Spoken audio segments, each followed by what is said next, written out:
Welcome aboard National Football Show, and it's your boy Big Stills. And come on in.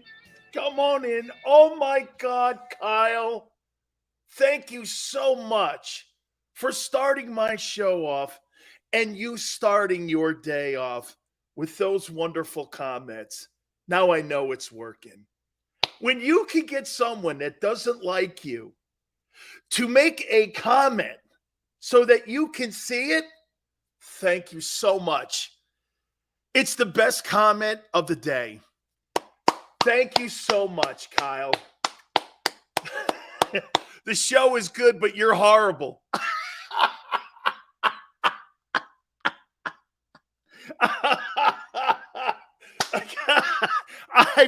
Hey, Kyle, I don't know how. Wait a minute, Kyle, I'm speechless.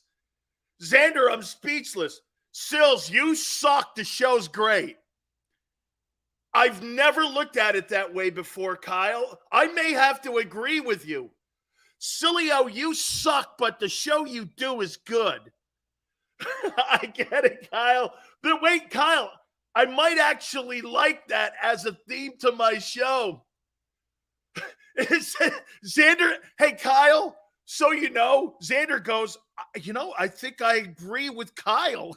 Kyle, thanks a lot for coming aboard, man. All good. We really appreciate everybody stepping in. I think Kyle throws that out in jest. But if you go over to my Twitter page, I get that all the time too. Hey, Gigi, isn't that good?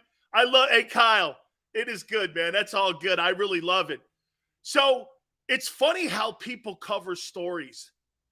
I'm not sure if you went over to my Twitter page. A respected Bay Area reporter is reporting that Jimmy Garoppolo started throwing 2 to 3 weeks ago.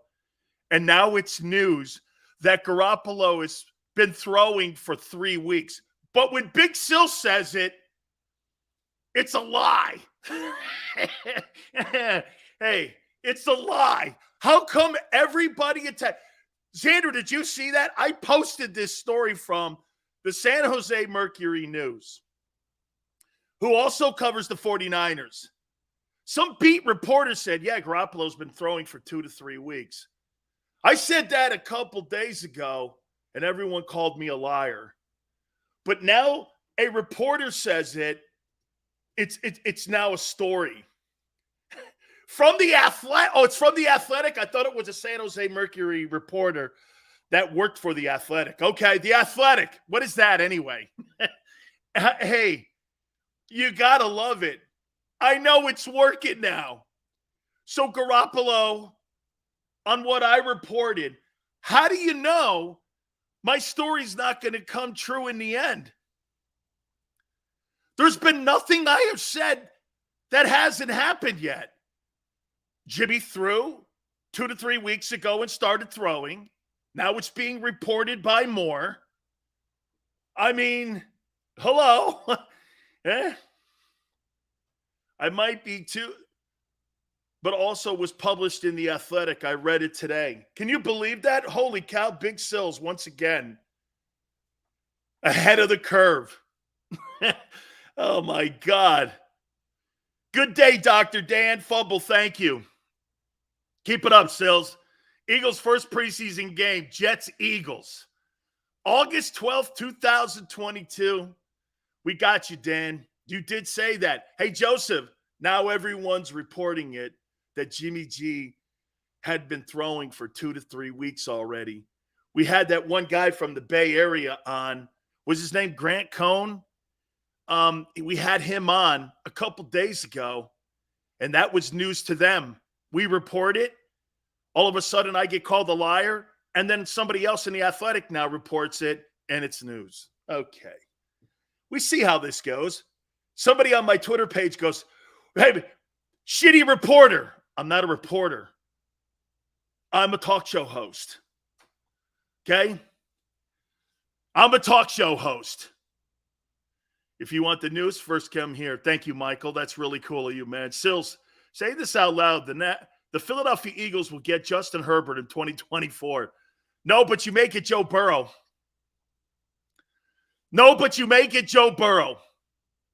Okay? The methods of the great pioneers often puzzle conventional minds. Forte, you are so cool. That is such a great comment. Okay. Should we do this now? Should we do this now? Hey, Xander, get ready. Get ready. It's happening again. It's happening again. So, official numbers have come out from the Las Vegas sports books. Bet Online, a Las Vegas sports betting firm, has put out numbers on tight ends and wide receivers. Okay? Fumble says Jimmy G's girlfriend said he wouldn't look good in red, pewter, and orange. Oh, really? Jimmy G would look good in that Buccaneer offense with all those talented players. Okay? So she'd rather have him in a scenario, okay, where he's in a bad football team, but he's in a situation where he looks good in a jersey. Okay. All right. Xander, that's a good point there, man. My bad. Hey, is it okay if I use an online sports line? Or just say an online? Just say the odds. Okay. I don't want to upset our friends at Oceans Casino. You guys are our main folks here. Make no mistake about that, okay? I thought it was interesting on what some people were saying, though, about some of your boys. Are you ready? According to an online sports betting firm, here are some numbers for your Philadelphia Eagle football players. How many catches will A.J. Brown have in 2022?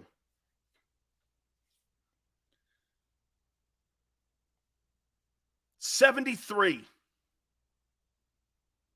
Gamblers are saying 73 catches. That's a far cry from 100. How many yards will A.J. Brown have? 1,025. That's elite. How many touchdowns, according to the sports bettors? 7.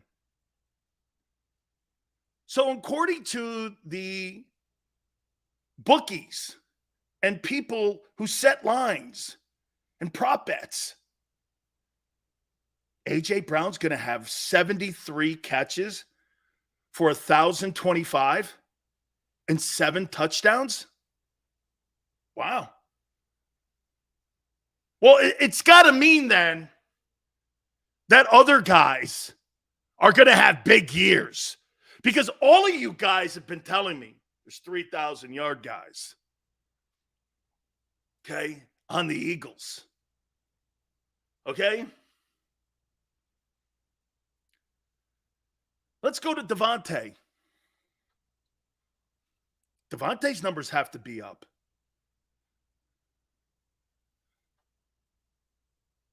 The sports bettors are saying Devontae Smith, 67 catches, 875 yards,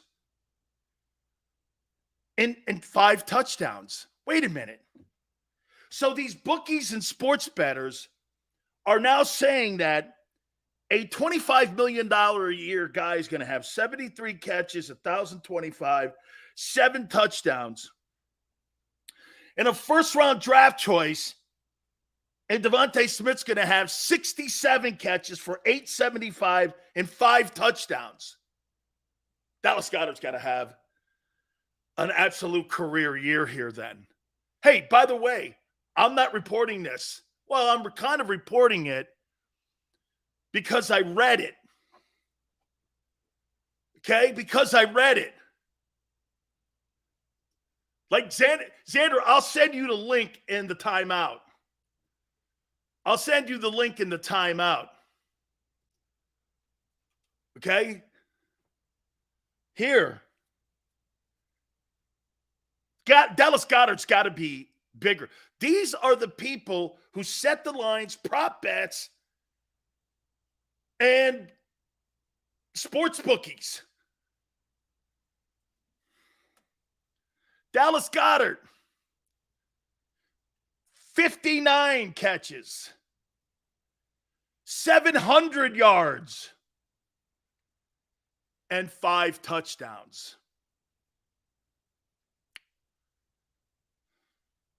So wait a minute.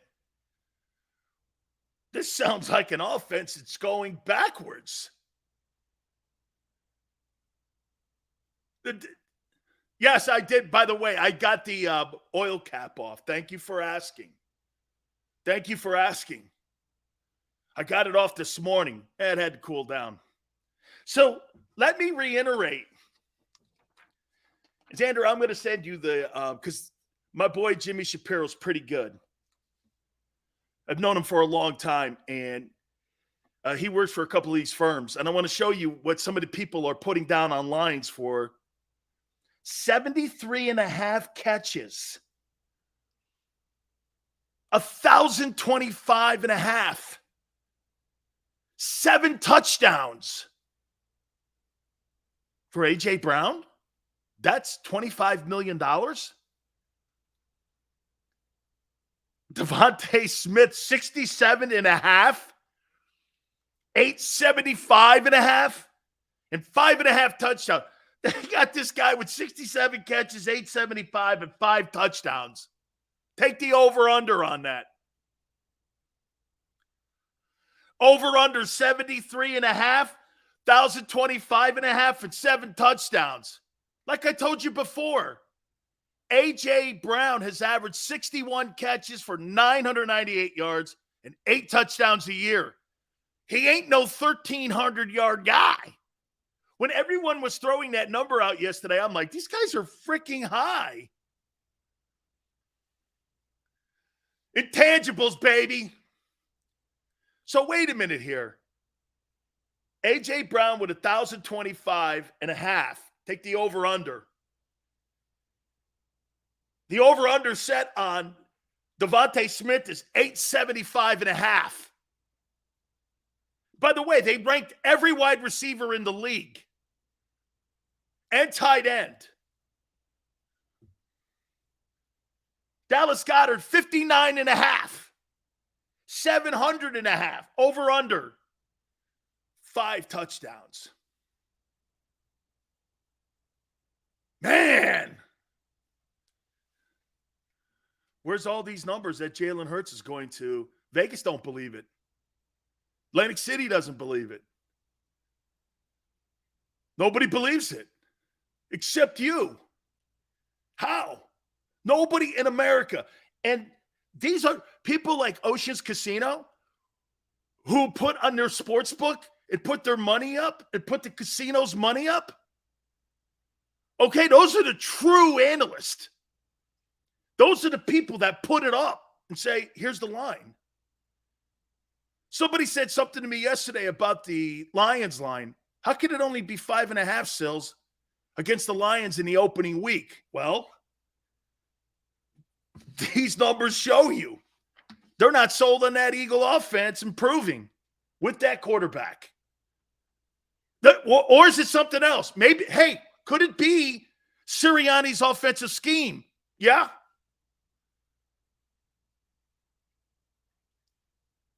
That's right, Gary. You think Vegas sets these lines so they could lose money? Gigi goes, well, get ready for a bad... Dude, I don't think it's a bad season. I don't think it's what you think he's going... He's not going to put those numbers you think up. Atlantic City and Vegas are saying that. The line for the opening game against the Lions. How many games did the Lions win last year? 5.5? And you're supposed to make it to the NFC Championship game? with those numbers from your skilled guys? Malcolm Jenkins says, we all we got, and we have what we need. Well, that's not what the people who put the money up are saying. Williams says Hurts seems to be the key this season. The offensive coordinator's play calling, William, I said it, DC, head coach, Jalen. Those are your three components. By the way, Philly Mike will join us 4:30 Eastern time from the Philly Talk podcast. We will have him on in the second hour, 4:30 Eastern time. What are you guys making these numbers? Not Dan Sileo making this up. I read it, and I couldn't believe it. By the way, I'm going to send him the Xander. Jones, what's up, brother? Rager will be the water boy. Omar says Philly is about winning, not numbers. Okay? That happens to be true. Omar, you and I seldom agree. You're right. Most productive NFC East team since 2000? Absolutely. Absolutely. What I'm doing here, Omar, is saying this, that your boy Jalen Hurts is not going to be an elite quarterback or a top 10 quarterback in the history of his entire career. But they could still win. Colin Kaepernick was never going to be a top 10 quarterback in the history of the league. Kirk Cousins was never going to be a top 10 quarterback in the history of the NFL.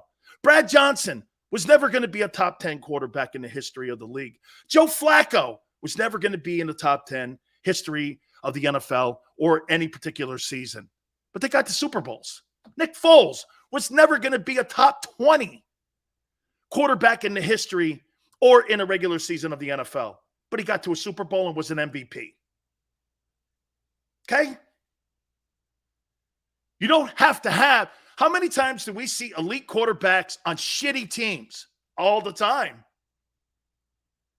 Warren Moon was one of the most prolific passers in NFL history. That guy couldn't get out of an AFC championship game to save his life. Couldn't get out of an AFC championship game to save his life. Must be thinking the defense will carry the team. Michael, I told you this before. One of the reasons why I'm so high on the Eagles is because of what they've done defensively. I thought it was 6 picks that year, my friend. Mike, I thought the year that he threw those touchdowns, like 20, I thought he was 26-6. Marino, another great example. All those guys could throw the ball, though. Kaepernick, not really. Colin Kaepernick wasn't really a thrower of the football. I think Jalen and him are pretty compatible. Just went, okay. So we're in agreement. The Vegas guys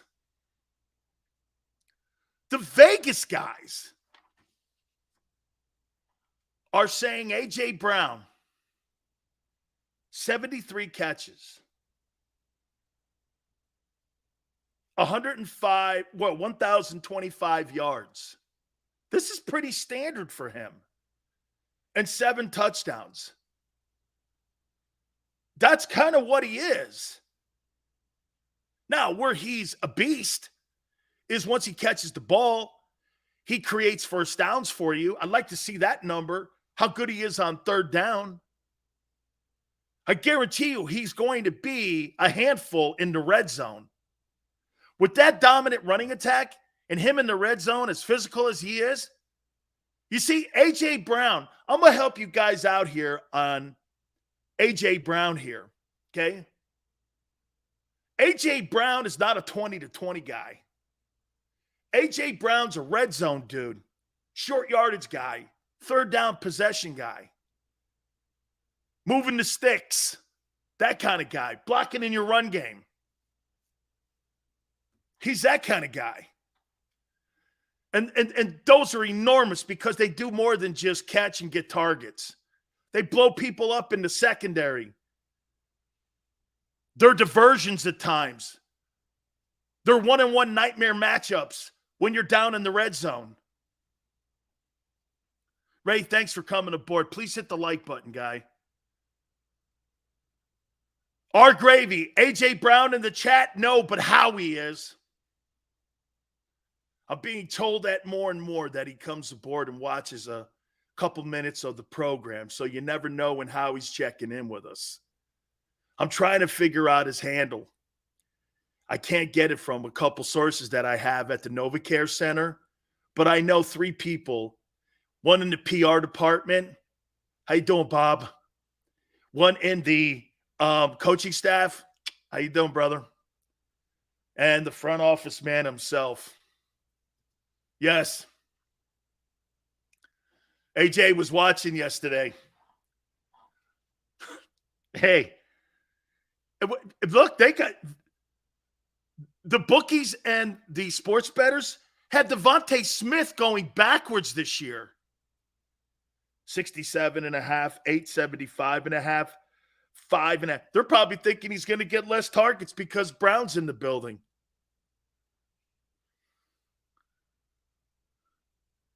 Dallas Goedert, 59.5, over under. Hey, by the way, let's play the game. According to the bookies and sports bettors, would you put down $100 on 73.5 over under on A.J. Brown having more than 73 catches? He's never had that in his career. Okay? What would you take? Over or under? I'm taking the under because he's only averaged 61. Mike, hey, what's up, man? Thank you so much. Very kind. Over? Gigi's got over. R Gravy's got under. Slam the under. Push. Come on, Jeremiah. Push. Can't do push. What the hell? You think you're one of the shows on WIP or The Fanatic? You can straddle the fence? Come on, man. Act like you got a pair. Come on, man. I'm taking the under on the 73. Dyke goes over. Hurts will force feed the ball to him if he can find him. Over scary money. Don't make money. Hey, all right. How about this? Over under 1,025.5 for Brown. This is what the sports bettors have out there as the line for him. I can't wait to send this to Xander. Every wide receiver and tight end has an over-under on them. Everyone pushes at least once. Thank you very much. Good night. Monday through Friday, 3 to 6 Eastern. We're here. Push. Under. Oh, you're thinking he's going to go under 1,025? Over in yards. I see 65 catches for 1,100 yards. That'd be a great year for him. I think he's had 1,100 yards once in his career. Again, he's only been in the league 3 years, and he's averaged just about 1,000 a year. If the Eagles had a better passing quarterback, we would have 3 guys. That's not what we're asking here. Mike says over. Wow. Oh, I see. When you guys' money now. Hey, Xander, get this. When everybody's money's being asked to be put up, it's a little different here. I only like this video so I can revert back to it. The real Mike, how you doing, man? Hey, Sills, I had AJ on my fantasy team in the past, and he burned me 2 years straight for missing games and not showing up. He doesn't have elite numbers. I'm going to get to that here in a minute. He's never had elite numbers. He does not put up elite numbers. He does not. That's a fact. And it's not trash talking. Why is it a problem when you say who a guy is? His first 2 seasons, he had 1,000 yards. So did Hunter Renfrow. Okay? Hunter Renfrow had like 100 catches last year. Jalen Waddle had 100 catches last year, and it was his rookie year. Then he had shitty Tua throwing him the ball and Jacoby Brissett. Come on, man. Hi, Sills. I'm Howie. Good night. How you doing? 7 touchdowns. I actually going to take, watch this. On A.J. Brown, according to the sports bettors, they say he's only going to have 7 touchdowns. I'm going to take the over on that. I think he has like 10. I think he could really threaten 13. I think he could have 7 to 10 touchdowns. I'll take the over on that one. I'll take the over. Wow. 73 catches, 1,025, 7 touchdowns. This guy, wait till you hear the next one, the next topic. I mean, those are just not $25 million a year numbers. Devontae, the sports bettors have him walking backwards. 67.5. Over under on, hey, including you too, Xander, 67.5. Over under on Devontae Smith and catches. This is what the sports bettors have. They're not very optimistic about this offense getting better. The sports bettors are not very optimistic. The sports bettors are the guys. Smitty over AJ. So Xander thinks that AJ Brown, that Devontae's going to have more catches than AJ. 67.5 seems awful low to me. Okay. Wow. Devontae thinks that, or Xander thinks that Devontae is a better wide receiver than A.J. Brown. I hadn't thought of that.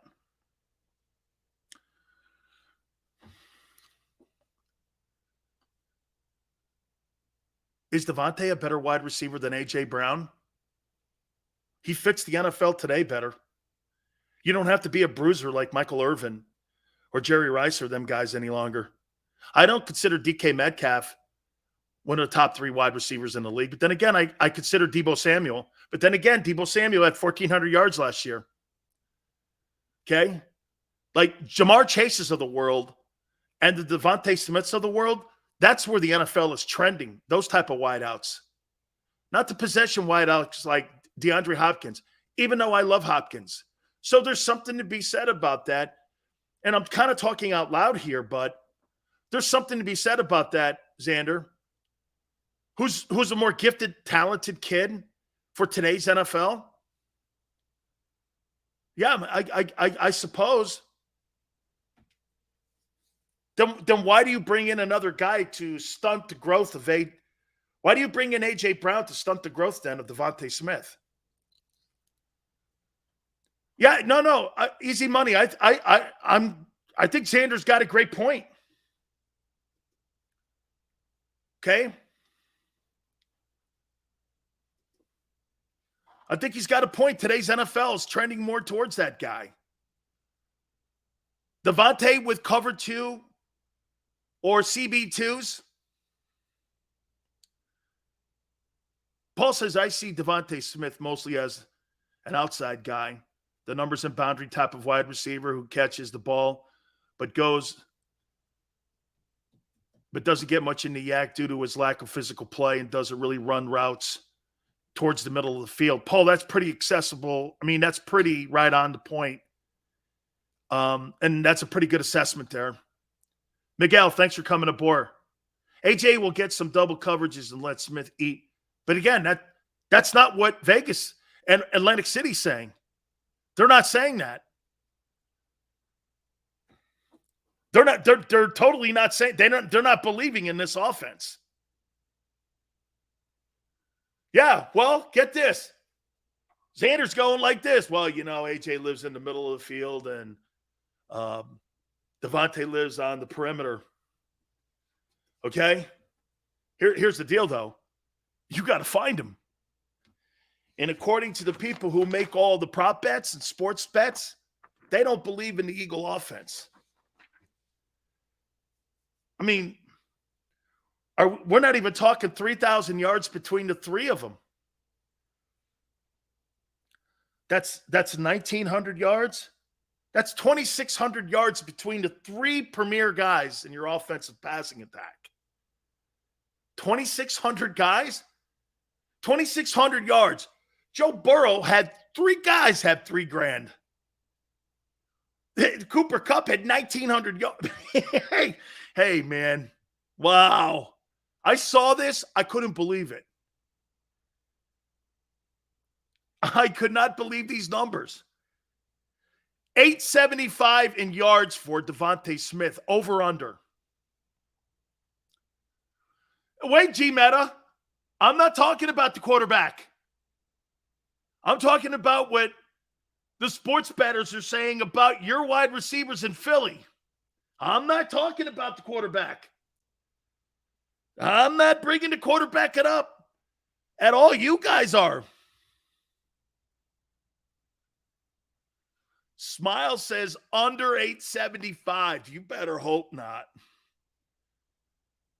Because the guy that I previously just said I wasn't mentioning won't have a job after week 7. Yes, sir, Sills. Vegas and Atlantic City with the facts. Over, says David. Mike says over. Over by 12 yards. Very optimistic, Fumble. Very optimistic.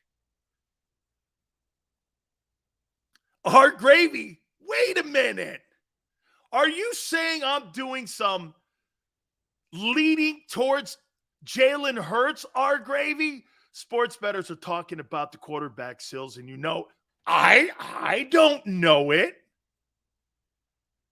How would I know that? I don't know they're talking about the quarterback. I just saw sports lines on all the wide receivers and tight ends in the NFL, and I said, let me take a look what they think these guys are going to do this year in Philly. Oh, man. Boy, that's not very optimistic. Jay says sports bettors are playing it safe. Jay, you think they build those castles in Atlantic City and Las Vegas because they lose money? Those guys put sports lines up for one reason, to take yours. Sills, great show, but you're horrible, dude. You know what? I'm not doing anything here. William goes, Sills, you got my Italian blood going. Hold on here, man. Oh, I got to. This is spectacular. How in the world? Here they are right here. Look at all these numbers. Let's see what CeeDee Lamb. Look at A.J. Brown. Not very optimistic. Hold on here. Let me see what they even say about Adam Thielen. They got him listed alphabetically. Xander, I'm really going to. They got him at 71 catches and a half and 750 and a half. They have Allen Robinson at 825 and a half. Over under. CeeDee Lamb, 90 and a half. 1,200 and a half. Over under. Wow. 7.5 in touchdowns.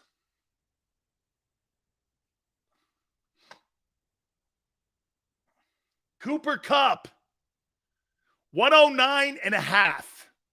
Wow. Over under. I don't know. It might take the over. 1,300 and a half. Over under.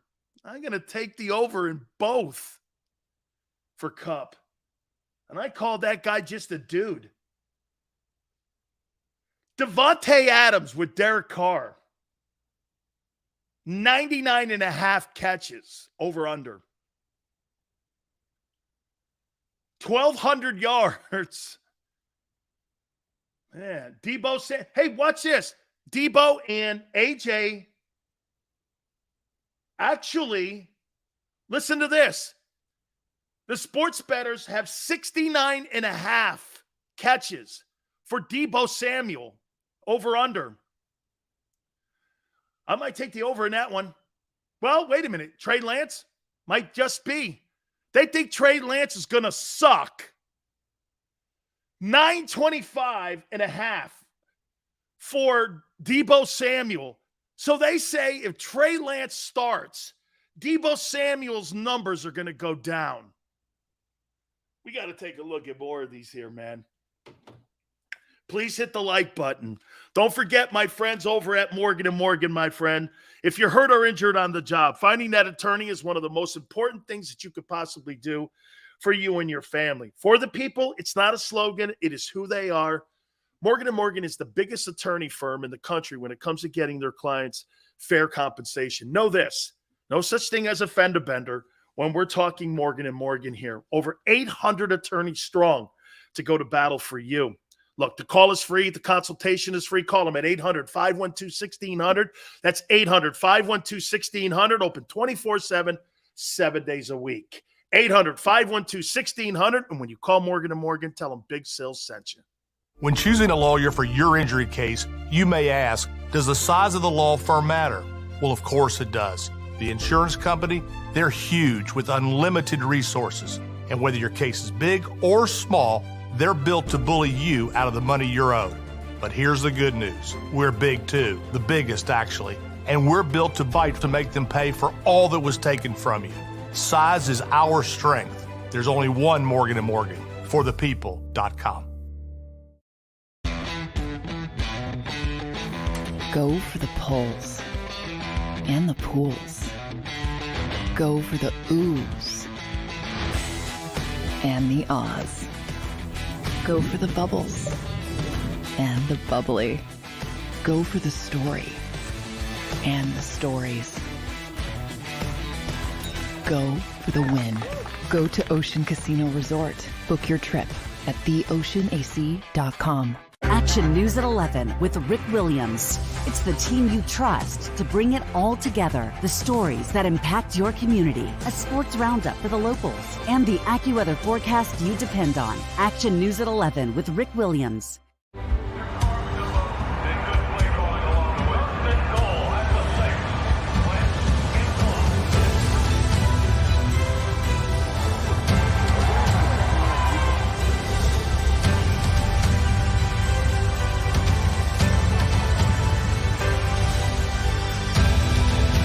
Field of life, First Trust Bank is there for you. Champions on 3. 1, 2, 3. Because Philadelphia dreams deserve a Philadelphia bank.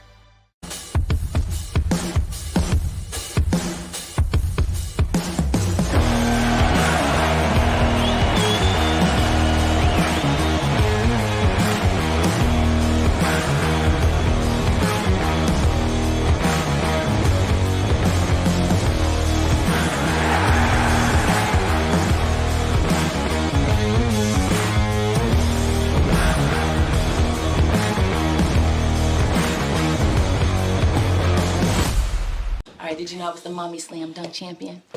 Really? Yes, really don't sound so surprised. Let's see it. Oh, you're ready. All right, here we go. Let's hear the crowd. So go to right, go to left, fake a mom. Mama, go up, mama! She did it. Again? You can't avoid gravity, but United Healthcare can help you avoid financial surprises by helping you compare costs and doctor quality ratings. United Healthcare. Uh-huh. Go for the polls and the pools. Go for the oohs and the ahs. Go for the bubbles and the bubbly. Go for the story and the stories. Go for the win. Go to Ocean Casino Resort. Book your trip at theoceanac.com.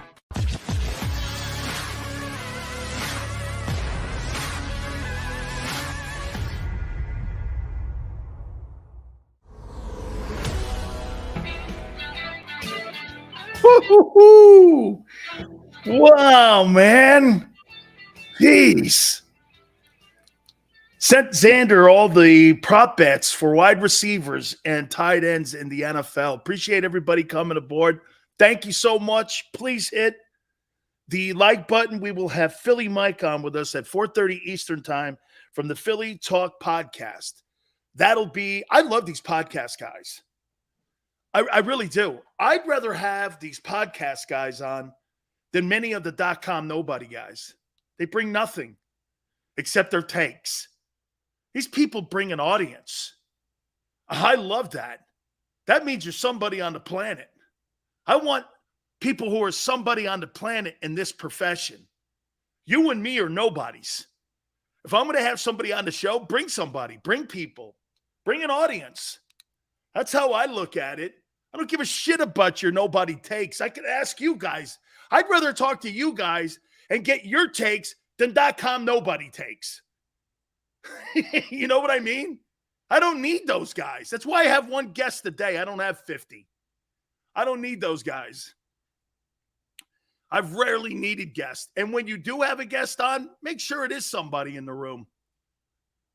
I mean, I'd rather talk to you guys. Oh, man. I mean, Manster, why would you and I want to have people that bring nothing to the table? Anyway, Xander's got the numbers now, so he knows that. He's looking at the same numbers I'm saying. Atlantic City and Vegas don't think much of your Eagle offense. They don't. By the way, they don't think much of the passing game. Also, in San Francisco, if Trey Lance gets the job. Deebo Samuel had 1,400 yards receiving last year. They're suggesting the people who put the money up on prop bets that he's not going to have the same year that he had a year ago with Jimmy G.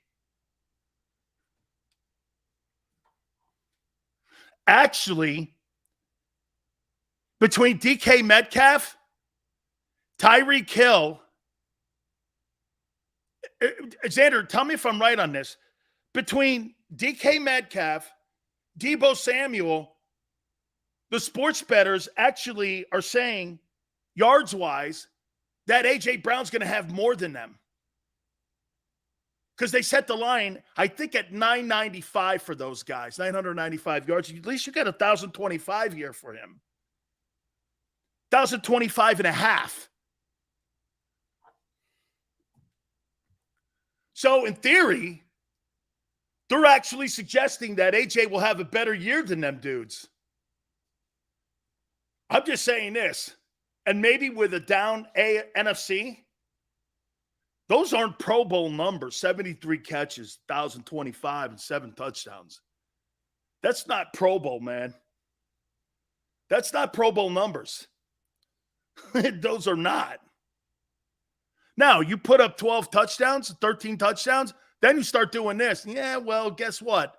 That guy in the red zone, nobody could deal with him. Then we're talking a whole different ball game here. You got 5 touchdowns and you got 1,025. That's like 64 yards a game. That's not a lot. Hey, they say that, if I'm not mistaken, here, let me take a look at that. I think Tyreek Hill is set at 990.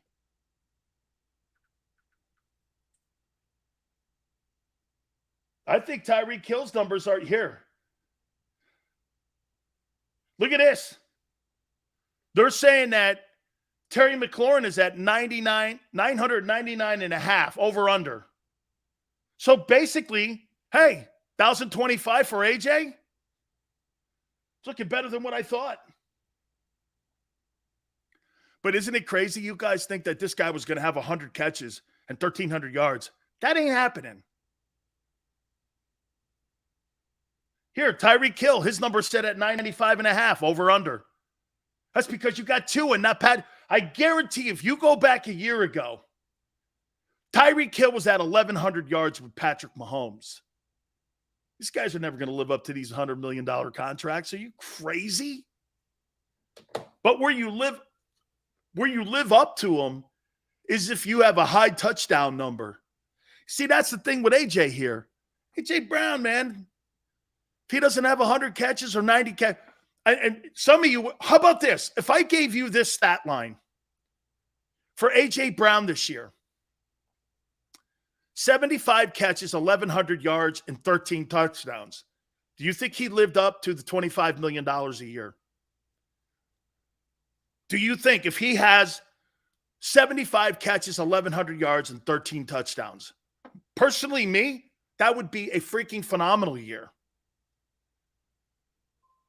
That would be a phenomenal season.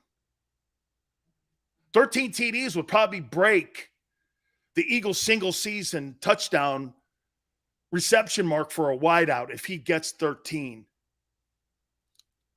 Dude, who cares if you get 150 catches and you only have 11 yards a catch and 6 touchdowns? Great. What do you guys always tell me about empty calories? Right? Empty calories. Hey, I had 100 catches. Here, Jalen Waddle. Those are empty calorie catches. 104, 1,000 yards, meant nothing. They had a winning season. I shouldn't say that. Plus, he was a rookie. I got to play it into that. That's a pretty good. That's not a fair comparison to conversate with because that's a rookie doing that. So I'll retract that. Joseph, especially when we're talking about how big I think he's going to be in the red zone. Bob, like I said, 75 catches, 1,100 yards, 1,090, 13 touchdowns. I'm totally in with that. But here's the problem that I do have. Atlantic City and the Vegas sports bettors are saying that Devontae Smith is going to have a lesser of a year than he did his rookie season. They say he's going to have potentially under 67 and a half catches. Over under on 875. Over under on 5 touchdowns. I would say this to you. Do I think he has more than 67 catches?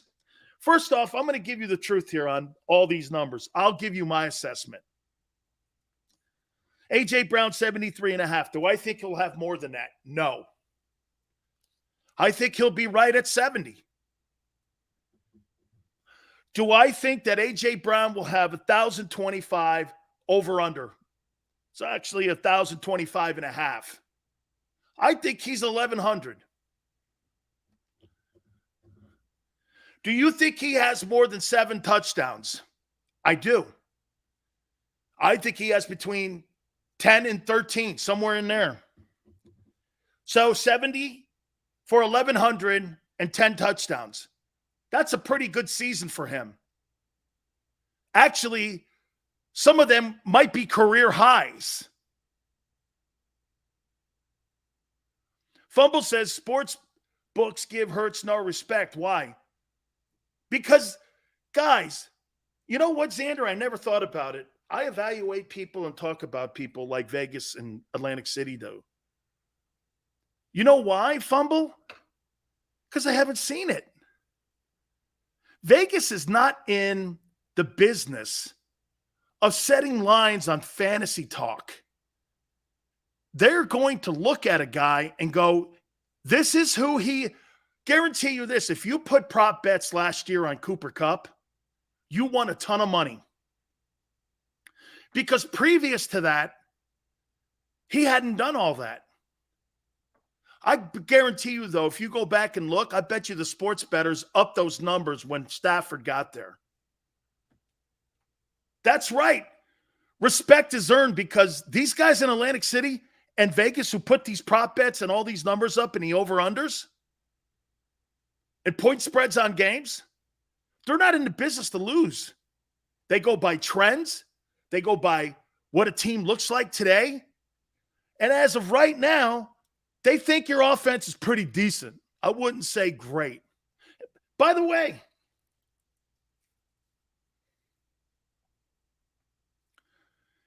here's another way to look at this. Hang on, Fumble. Here's another way to look at this. if you look at it correctly, though, aren't you adding 73 catches to your offensive passing attack? Aren't you adding 1,025 to your passing attack? Aren't you adding 7 touchdowns to the quarterback's total? And you're probably adding another 900. Isn't that 4,000 passing yards for Jalen? How's that disrespect?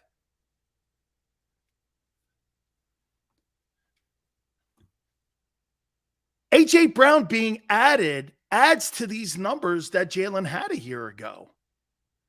You didn't have that guy a year ago. I'd say it's 500. That would be 3,700 passing yards. 7 touchdowns, what the line is on him. He's at 23 passing touchdowns. I think you guys got to start looking at, really, quite frankly here, they would say that the Eagle offense has improved. Only a Smitty and Quez hold steady. Well, they basically have, what is it, Xander? They probably have Devontae Smith at 60 minus yards compared to a year ago.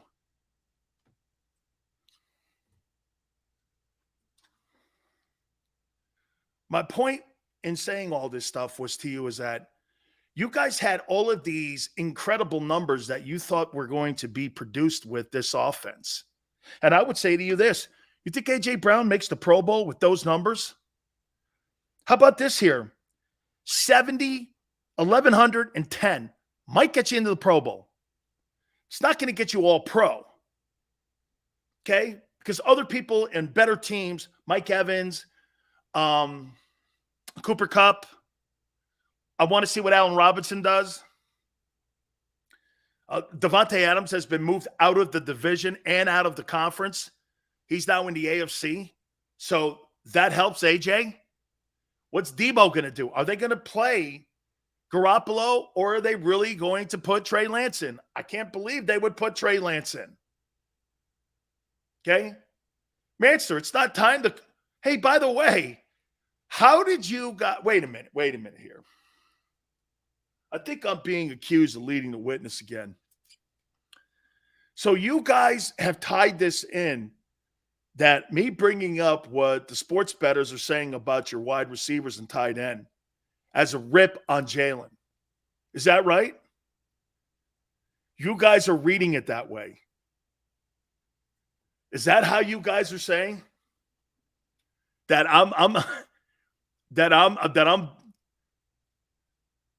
not anything I'm saying. These, if you want to make sports bets right now on your Philadelphia Eagle guys, there's not 100 catch guy on your football team. Jay says it's a total rip on Jalen. Dan, you're set. I'm not setting anything up. Okay? By the way, top of the hour, I have ranked. I got a list. My top first-round talent quarterbacks. Okay? In the upcoming 2023 NFL Draft. You don't have to tie this last hour into this. All I'm saying is Big Sills has the top quarterbacks that'll be in the 2023 class. Okay? Set it up, Dan. How dare you? Dan's setting something up. Easy money. Why so quick to drop Corral? He'll be lighting up the league in a few months. Well, let's see if that guy could beat out Baker Mayfield and Sam Darnold. Okay? Let's see if he does that. Hey, you imagine if you're Matt Corral and you can't beat those stiffs out? Jeez. Hey, who held you back? Oh, Sam Darnold and Baker Mayfield. They were on the same team? How'd that happen? They were drafted in the same draft. Was it 1-1? The other one was 3? Yeah. Okay. Woo. It's coming. Dan thinks he's I'm not slick. Dude, I'm not that smart to be slick. I'm not that smart to be slick. Hold on here. I got to take a look at. So what do they got CeeDee Lamb here? Do they have CeeDee? Oh my God, they do. Look at CeeDee Lamb's numbers.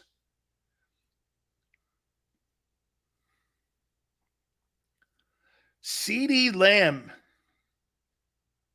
Here he is.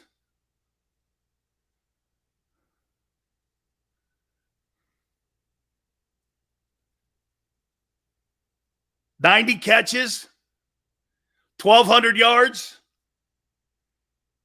and 7.5 touchdowns. Damn! Wow. Holy cow. By the way, we also got some Carson Wentz news at the top of the hour, too. Look at all these.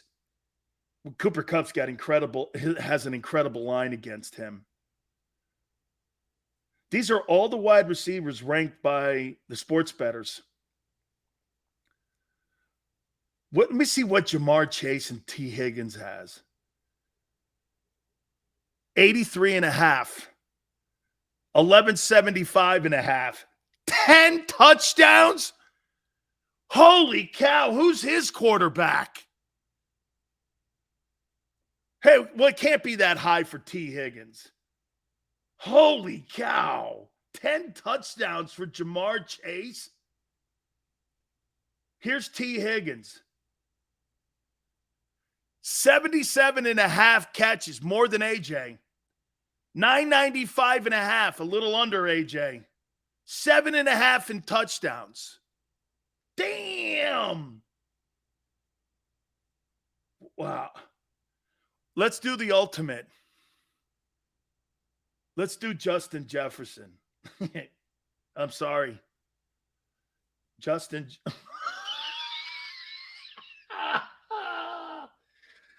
You don't think they'll have Jalen Reagor on here, do you? Oh, my God. Please say they don't. They don't. Thank God. Okay.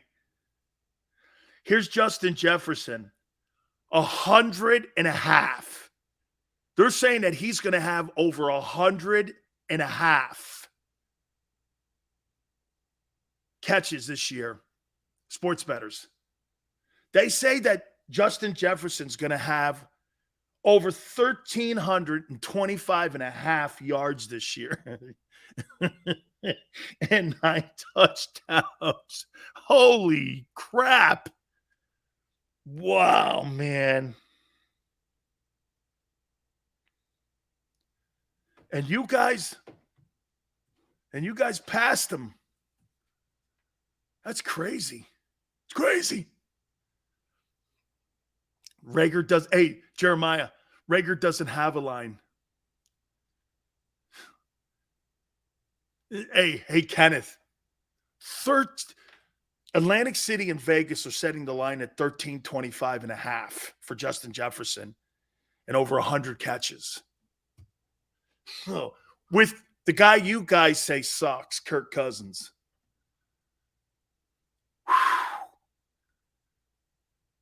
Dude, Jamar Chase has got big numbers. So what do you make of that as we close this up here? What do you make of that? 73 catches, 1,025, 7 touchdowns for A.J. Brown.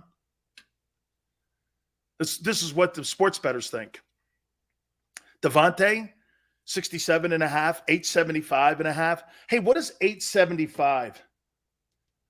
Let me see something here. What is 67? Here, let me look at this. This is going to be even better here. Hang on for a second. 73 divided by 17.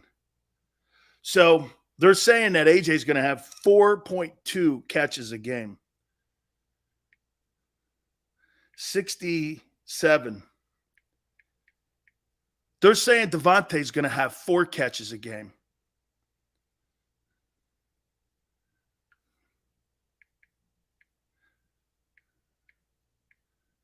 They're saying that Dallas Goedert's going to have 3.4 catches a game. Man, that's like really not a lot. Wow. People in Vegas and Atlantic City not thinking highly. All right, hit the like button. My top NFL prospect class for 2023. They're starting to get lined up. I have that list. We'll do it at the top. Don't forget in hour number 2 as well. Philly Mike will be with us from the Philly Talk podcast. That'll be at 4:30 Eastern time. Hour 2 coming up. Keep it right here on the National Football Show. Go for the pulls and the pools. Go for the oohs and the ahs. Go for the bubbles and the bubbly. Go for the story and the stories. Go for the win. Go to Ocean Casino Resort. Book your trip at theoceanac.com. Action News at 11 with Rick Williams. It's the team you trust to bring it all together. The stories that impact your community. A sports roundup for the locals. And the AccuWeather forecast you depend on. Action News at 11 with Rick Williams.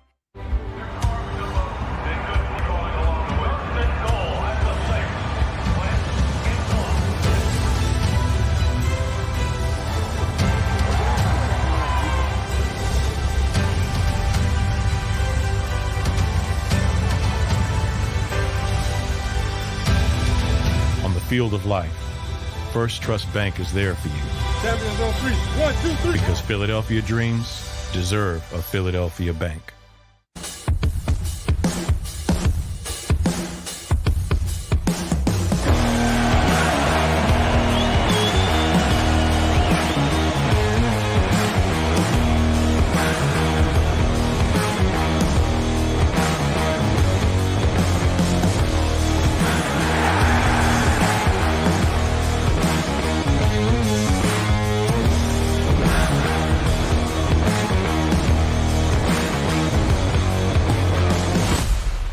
Did you know I was the mommy slam dunk champion? Really? Yes, really don't sound so surprised. Let's see it. Oh, you're ready. All right, here we go. Let's hear the crowd. So go to right, go to left, fake 'em out. Mama, go up, up, up. She did it. Again? You can't avoid gravity, but United Healthcare can help you avoid financial surprises by helping you compare costs and doctor quality ratings. United Healthcare. Uh-huh. Go for the pulls and the pools. Go for the oohs and the ahs. Go for the bubbles and the bubbly. Go for the story and the stories. Go for the win. Go to Ocean Casino Resort. Book your trip at theoceanac.com.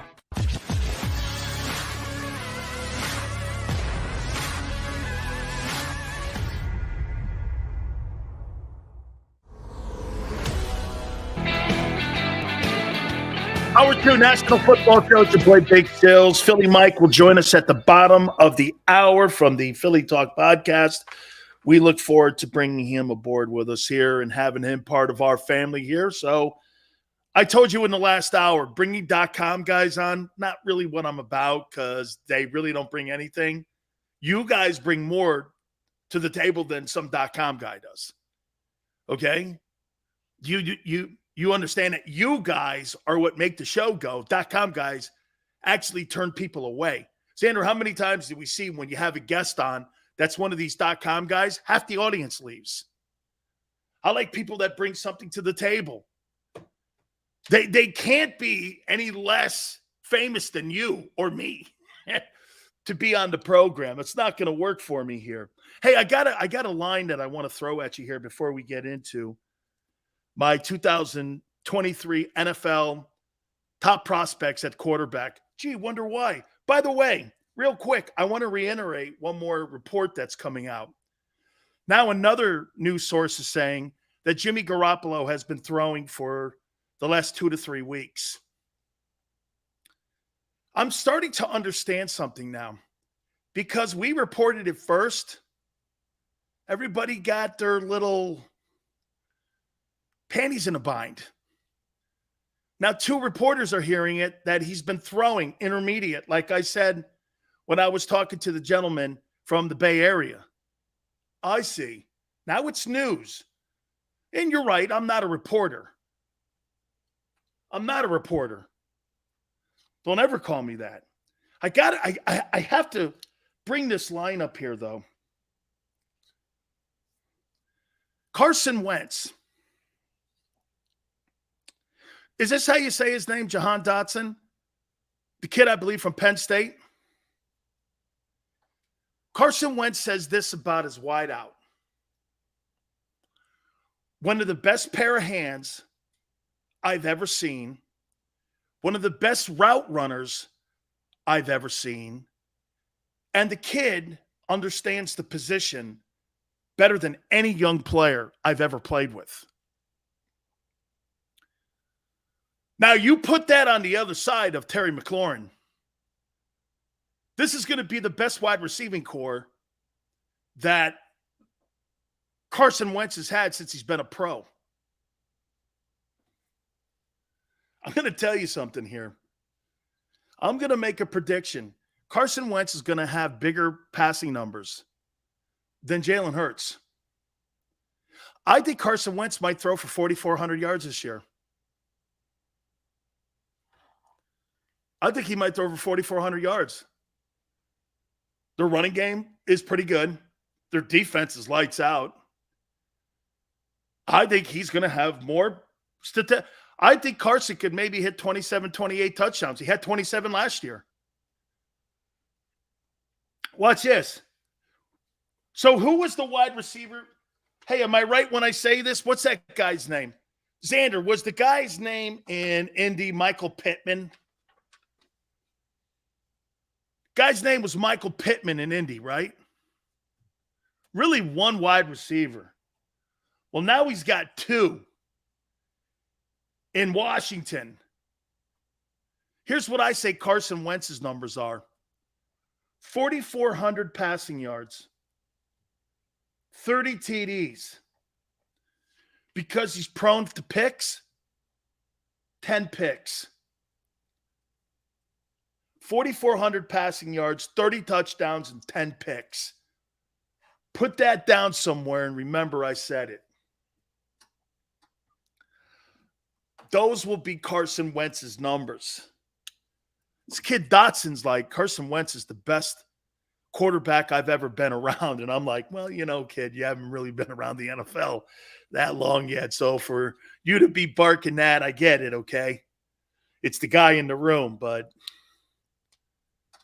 Carson's usually a 7-pick guy. Oh, he had 7 last year. Yeah, 27 touchdowns and 7 interceptions he had last year.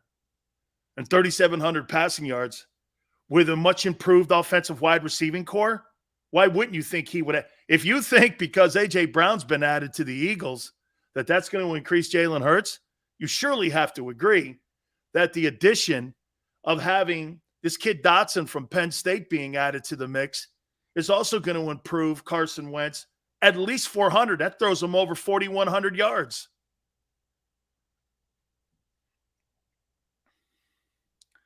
Can't wait for Davis to sit on Carson. That's if he plays. What's Carson's passing yards line compared to Hurts? 3,700 passing yards, 27 touchdowns, 7 interceptions. That's what his lines are. 94 quarterback rating, too. Okay? Yeah. He's thrown for 33 touchdowns in a respected season. He's actually was 11-2 at one point. What about Washington's offensive line? Greg, they're not. Here, Greg. Take the quarterbacks out of the conversation, Washington and Philly. Philly's better. Philly's better. Better O-line, better running attack. But here's something that we don't know about. Hey, can I say this to you? May I make a point to you? How good is the Philadelphia Eagle offensive line in pass protection? I don't know. The year I watched those guys play, Carson Wentz was a pinball. Can they pass protect? When you're asked to do one thing, and one thing exclusively, and you were 27th in the passing game a year ago, am I optimistic that you can keep Jalen Hurts clean in the pocket? Where are you getting that from? 2 years ago, that offensive line was injured, but they couldn't keep anybody healthy. They couldn't keep anybody clean in that pocket. Quarterback was running for his life. The year, all those sacks and fumbles, that's also in the O-line, guys. Last year, you told the Eagle O-line to be one-dimensional. Just blocking the run game. Because when it came to passing, if it got too hot, what would Jalen do? You just take off. That's why he's a one-read guy. Can that O-line pass protect? Really? Where have you seen that? 4-11 season? Last year? I didn't see that last year. I saw a quarterback who got spooked in the pocket and took off a lot. You're under the assumption, because they're the number one run attack, that they're a good pass protecting team. I haven't seen that in 3 years. I wouldn't necessarily. Yeah, and you know why the sack numbers were down last year? Hurts took off. Hey, Showtime. If excuse me, if I'm making that land that Carson Wentz didn't hold on to the ball too long and was reckless in the pocket, I'm wrong. That's not where I'm saying too. He's accountable for that as well. Completely accountable for that as well. Absolutely.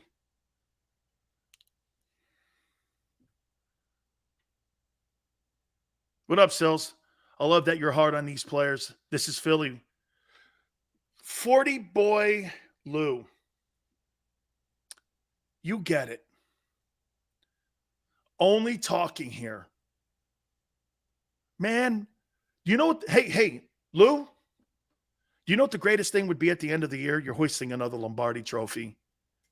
And Jason Kelsey's barking at everybody again. Talking shit. Hey, one thing I do like about A.J. Brown, well, there's a lot of things I like about A.J. Brown, but hey, you know what I like a lot about him? He's a shit talker. He is. He's a shit talker. Okay? Lou, thank you for stepping in. Hey, Lou, and you know what it's about? It's just about asking the obvious questions. How do we know that O-line's going to be a good pass protecting team when they haven't been asked to pass protect in the last 3 years? You're not going to have a lot of passing opportunities. And when you have a lot of passing opportunities, that's why his passing percentage, completion percentage was down a year ago, because he took off and ran. You're not going to have high sack totals with a running quarterback. You're just not. Hurts to win 21. How you doing, brother? Jalen played better than Wentz as far as the rookie years are concerned. But hell of a career, Wentz got outplayed by Hurts too. There's nowhere in Jalen Hurts' stat line where he has outplayed Carson Wentz in any way, shape, or form. The year Wentz threw for 4,000 yards, he didn't have 1,000-yard receiver on that football team. Still went 11-2. Wait, that was 17 the year previous. Okay? Come on, man. There's never been superstar wide receivers on that team that catch 100 catches and 1,300 yards. It's just not part of the DNA of the Eagles. That could change. Absolutely. You're hoping it changes. Got to start taking advantage of today's NFL sooner or later. Tatiana says Carson doesn't know when to get rid of the ball. That's why every line looks worse with him behind it. Okay. Well, last year he did throw for 27 touchdowns and 7 picks and 3,700 yards and a 94 quarterback rating. I mean, if that Colts team's in the NFC, they're probably the 2nd seed, 3rd seed. The AFC is just as talented as ever. Now, look, I'm not going to get around the Titans and the Jaguar game. They were atrocious. They were atrocious games. Hard to overlook them. You think Wentz can be that's a great question. Hurts to win 21. You think Wentz can be a bigger threat than Dak this year? Hurts to win 21. Let me tell you something. Carson Wentz has to outplay every single quarterback in the NFC East for the Washington Commanders not to go into next year's 2023 April draft to get a quarterback. I have that draft class here. I'm going to get to it here in a minute. He's got to outplay everybody. They're building him up. They're talking about him. Everybody's in love with him today on July 13th, which is the right thing to do. Rent's due in September. Rent's clearly due week 3 at the link. Seals, at the end of the year, who will be the best quarterback in the NFC East? I think it's going to be Wentz. I think Wentz has 4,400 passing yards, 30 touchdowns, and 10 picks. I may be completely off my rocker. Okay? But he's done this before. Jalen's never. And I'm not saying that, well, I am saying he's not capable of doing this. He's not this guy. I don't think he'll ever throw for 4,000 yards. And there's 17 games today.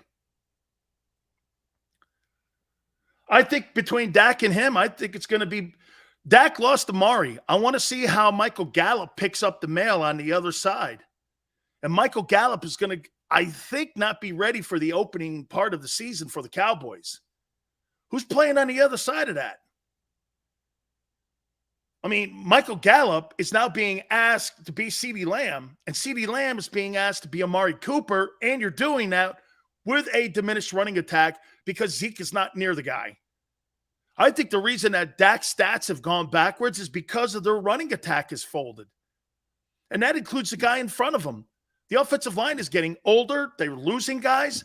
They've got to retool that O-line. They're weak in that O-line, in my opinion. That's where Philadelphia can maybe jump on them, is the fact that I think, and why I'm high on the Eagles defensively, is because I think Dallas got weaker, not just at the perimeter with Amari, but I think they got weaker up the middle.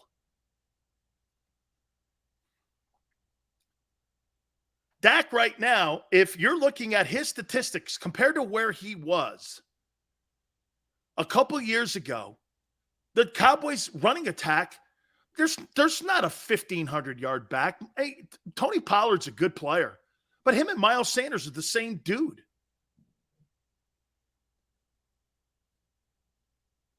Who looked better, Hurts second year, Dak second year? Dak Prescott put up really fine numbers in his – Dak's put up really good numbers. Greg, I don't know. Greg, that's what I said, Greg. I don't know when Gallup is coming off the injury list, and I don't know when he's going to be ready, if he indeed is going to be ready. I don't know. Okay, but I know that, he was in the offseason rehabbing. Carson got kicked out of 2 locker rooms. Not true. He did something wrong. Why would you assume that when you don't know anything in that? That's not true. Nobody knows that to be a fact. The owner hated him. Okay? And I don't blame him for the Titans and the Jags. I have never seen an owner like Jim Irsay. I think Irsay was more pissed off that they gave up first-round draft choice for Carson Wentz, and he wanted him out. And they still sent assets to Washington to get him.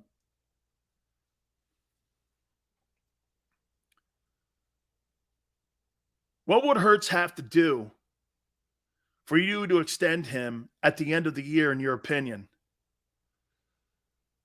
How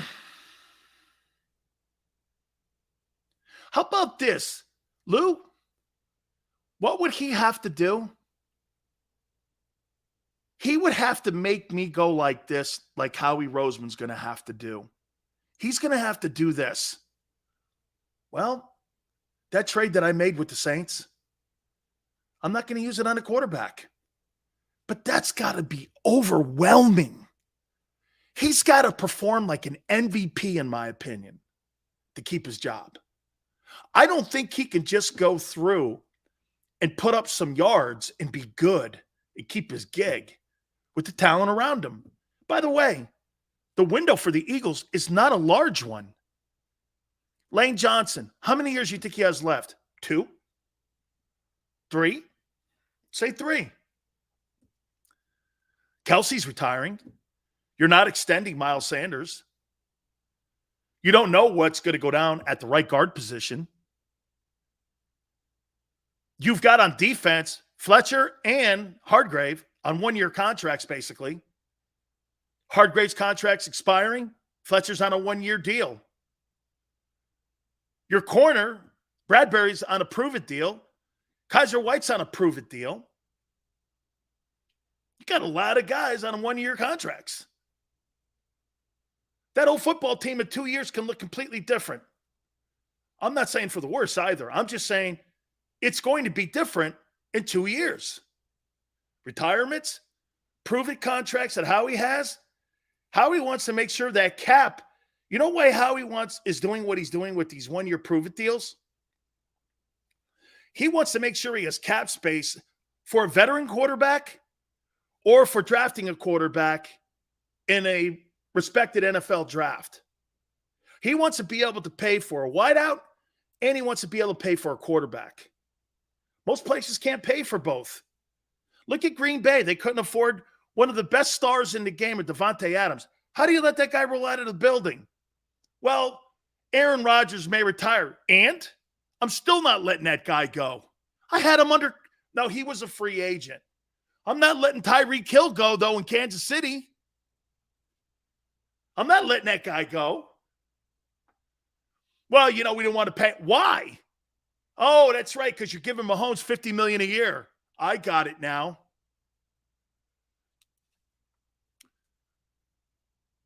To call me Stubbs, 3,700, 28 touchdowns, good enough? We're in a conversation then. Davey boy, different NFL. Look how different we look from last year to this year. Predicting 3 years from now, almost impossible. Yeah, because nobody would have thought from 2017 to Doug Peterson's last year, you'd be 4-11. You're damn right. And your football team and your locker room would be in chaos. Correct. Nobody would have thought that or predicted that. And your head coach and your quarterback would have been fired. You're correct. Nobody would have thought that. You told me from 2017 to 2021 that the Eagles would fire a Super Bowl coach and fire a guy who was in the conversation for being MVP and kick them both off the team. Never happened. I would never have took that bet. Both guys go? No way. You're right. Impossible. Impossible.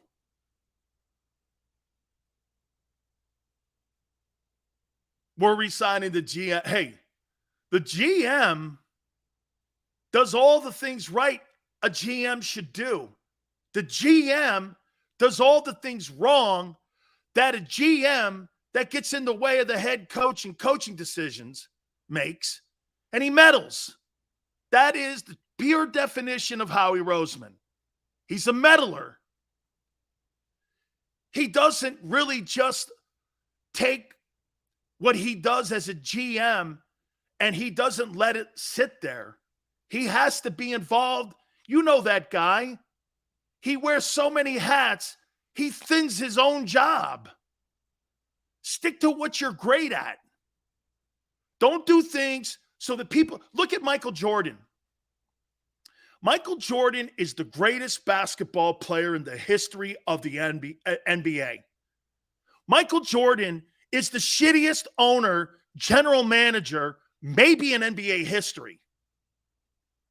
Phil Jackson, the greatest coach that's ever coached and motivated players, is the shittiest president in NBA history. Those were two iconic guys in their respected sport. But when they tried different things that they were not capable of doing, people look at them and go, great player, shitty owner. Great coach, shitty president. Why add that to it? Why add that? Think about that. I've said this before about Howie. Salary cap looks pretty good. Want to get the Alshon Jeffries $5 million off the cap. Want to get that off the cap. He's done a nice job, though. End of the day, though, the problem that I have with him, who gives a shit what he thinks about game plans? Who should be active or not on Sundays? Okay? You know what that comes down to when players are in the locker room? I'll tell you exactly. When I've got an incentive at the end, like I saw in that game that you guys played, who was it, against Washington? Where you guys tanked that game? If I'm sitting on the bench and I got an incentive in there that I play all 16 games, I get a $200,000 bonus. And that coach starts pulling guys because the general manager doesn't want to pay because it was a 4-11-1 season. That's counterproductive to being a GM. That's not looking out for your guys. That's looking out for your owner's checkbook. We're going to see here. All right, look, I told you guys this, and I love doing this now because this is a new platform for Big Sills here. You know, we are now platform performers. We're not just radio guys or TV dudes any longer. We've got to be on all these platforms. And I told you in the last hour, I would rather have people that have these enormous followings and say something on my program more than these .com nobodies. They bring nothing to the table. And we've been fortunate enough to find some guys that we're able to have a conversation with. And we got now Philly Mike on with us here. We appreciate him coming aboard with us here. Thank you so much, dude. I look forward to it. I hear a lot of people saying great things about you from the Philly Talk podcast. I appreciate you doing this. Thank you so much, brother. I appreciate you for having me on. Always love to talk birds. All right, let's throw that out here. First and foremost, Hurts fan. Yes or no? Yes.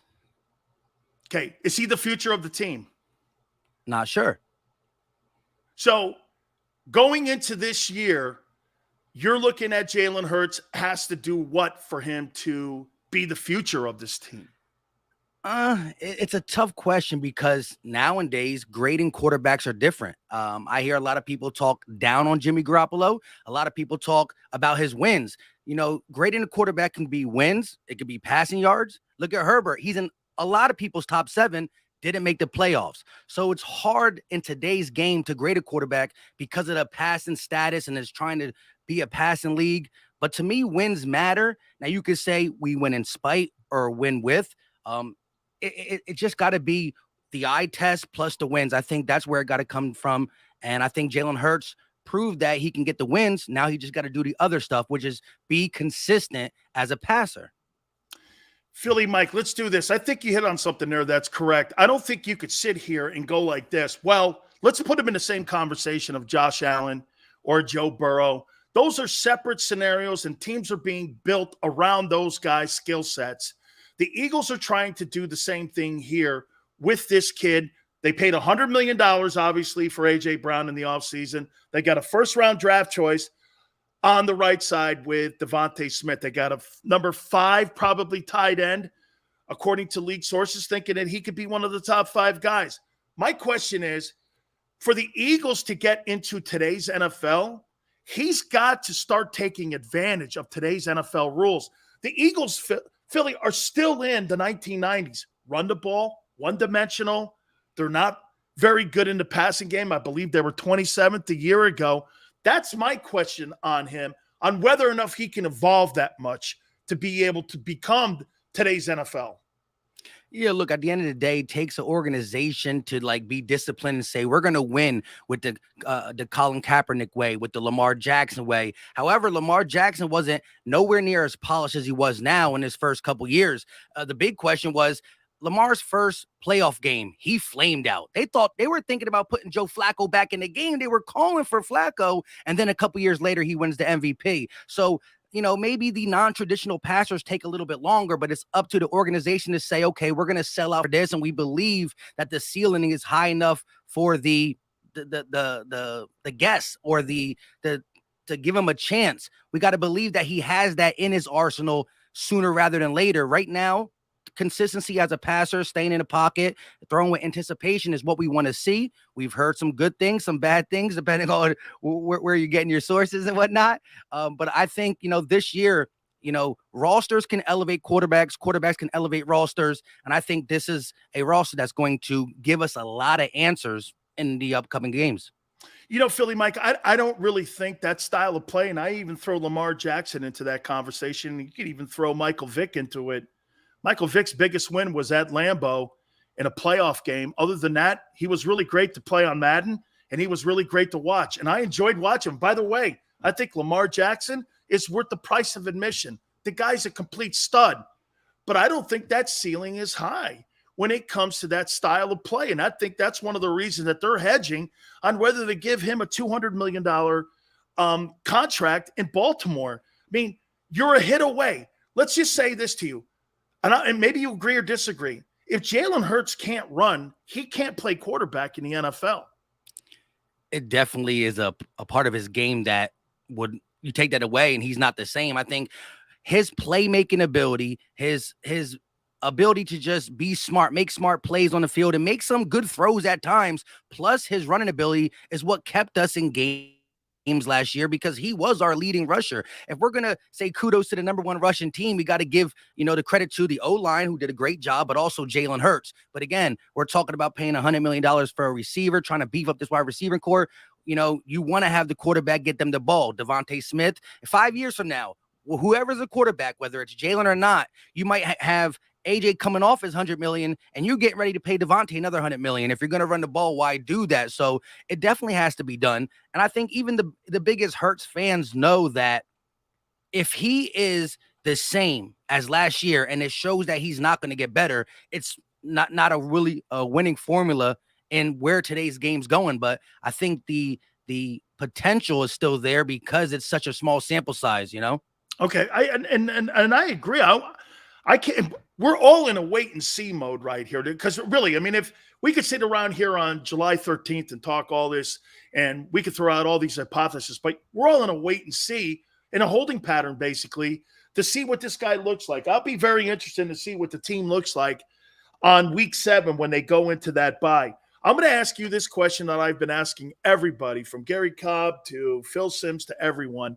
And I'll ask you this. On July 13th, do you think, as of today, sitting at the NovaCare Center, Howie Roseman, do you think he made that trade with the Saints to take a safety? Or do you think that he did this to take a quarterback in next April's draft and it's up to Jalen to prove him wrong this year? Do you go by that line or do you go by, no, they're going to go with him no matter what in 2023? No, knowing Howie Roseman, he's definitely looking to hedge his bet with Jalen. I do believe the organization believes in him more than what a lot of people think. I know when we drafted him at the second round position, it was the backup because we are quarterback. What did he say? Quarterback carousel or camp? Or I forgot the exact. I was trying to get that out of my head. But I believe he thought it was that, but I think the organization sees something in Jalen, but in today's game, quarterback is very important to every owner. Every GM wants that quarterback that they say they found, they got. I just think that at one time, the Saints roster was looking a little bit skimpy with losing Sean Payton, losing both their safeties, Jenkins and Marcus Williams. But now they get a Matthews, now they get a Javaris Landry, then they go get the Jets guy, Marcus May. That roster minus their quarterback and Jameis Winston is looking pretty good. And so what could have been a top 10 pick, the Saints are looking like the same as the Eagles, a good roster with a quarterback who's trying to show he can play in today's game. Absolutely. Your thoughts on Sirianni? Do you like him, yay or nay? I give him his flowers. I got to give him his flowers. Yeah, I do like him. I think it took a little longer to adjust to the run first type attitude, but it's real hard to give up play calling as a first-time head coach. It's real hard to even say I was wrong. What I saw from Jalen in camp and what I wanted to do is not working. It's hard for a guy to admit that, and to be able to do that in a city like Philadelphia, where these head coaches don't get that much of a leash. Hey, kudos to him. It shows that he's about winning. He's not an ego guy. He's a guy who's just trying to grow some roots. I love it, man. I like it, man. Very good here. Okay, if I ask this question to 10 people, I get 10 different answers. Howie Roseman. I forgave him. I forgave him now. Now, which one for? Jalen Reagor or some of those other free agent moves? The Reagor, a lot of it. This league is a what have you done for me lately, right? You can't say, oh, this guy was a Pro Bowler in 2020. Let's just go get him for 2022. It might be beyond them. And same with GMs. Moves are made across the league that backfire. I think, the Reagor and the Whiteside pick are really big because Metcalf came after, and so did Justin Jefferson came after, and the Vikings laughed at us. They literally have a video that went around, and Vikings fans still do it because they ain't winning nothing anytime soon, showing that their GM laughing at our Reagor pick, like, oh, get Justin Jefferson on the phone. All that being said, that 2018 draft is all locked up, and they're not even in their prime yet. Mulata can be an all-pro left tackle. Josh Sweat starting to show that he can be a piece at the defensive end. Maddox, he could have possibly made the Pro Bowl as a slot, not as a general corner, but as a slot. And then you got a guy like, who's the other one? Dallas Goedert, who we think is a top 5, top 6 tight end. So that draft really hit. The other ones didn't. But now when you look at the Devontae Smith draft, getting 2 guys from Bama, championship winning type players, Dickerson and Smitty, and now getting the Georgia boys in Davis and Dean, and what he was able to trade for and get this draft capital, I think Howie's turned it around. He might have put the house on fire, but he only burnt one room. He could have burnt the whole house down. And I think we're in a good position going forward. So it's what have you done for me lately? And right now I'm back on Howie's good grace. Here's one thing I'll say about this window, and a couple last questions here for you, Philly Mike. Here's the one thing, though, that I'm looking at. This team could be completely different. I'm talking Philly in 2 years, 3 years. How many years do we think Lane Johnson has? 3? Jason Kelsey's out after this season. Bradbury's on a 1-year contract. Javon Hargrave is going into this year, and they have not extended him. Fletcher Cox is going into this 1-year deal. He's probably out. There is a boatload of decision-making that has to be made in the offseason, let alone just whether or not the quarterback is going to be back here. So my only issue with Howie is I think he does all the things that are right for GMs, balances the salary cap. That's his forte. He was hired as a salary cap guy, not as a talent evaluator. And I think sometimes that gets in the way. My only issue is when you're getting into conversations with your head coach on who should be playing on Sundays, that's my own. Do you think he meddles too much on the team when it comes to game day Sundays? Yeah, I think that has been his thing. I think since we got this, Lombardi, I think Howie was feeling himself a little too much. But at the end of the day, he's a smart man. And I think he understood that the couple drafts that could have sunk us, that had his name on top 5 hit lists in Philadelphia in all sports, I think he realized I got to get football people in here. I got to trust these guys. I got to let things play out because the reporting is too well in Philly and things come out. And these fans are smart, intelligent, and they're not happy. So I think, he's never going to fully just fall back and listen. But I think he understands that when he got this 3-year extension, it was a short one, and they're buddies. So for him only getting a 3-year extension, I think he knew he had to be different. And I think he's been better in his last couple years, but he definitely does got to let the football guys be the football guys. I think that's big on anything. And that's why the Cowboys will never do anything, because they got a guy who will not let football guys be football guys. Absolutely. The biggest roadblock in Dallas is exactly what you just said. I want to throw stay there until Jerry Jones relinquishes that role or whatever, or like the Pope, He's no longer in that seat. Cowboys are not going back to an NFC championship game as far as I'm concerned. I got some stats for you from Vegas and from Atlantic City. I want to play a small game with you here. This is what they're saying on A.J. Brown. If you were going to put $100 on it, 73.5 catches for A.J. Brown, over, under, what would you put your money on? By the way, he's averaged 61 catches in his 3 years in Tennessee.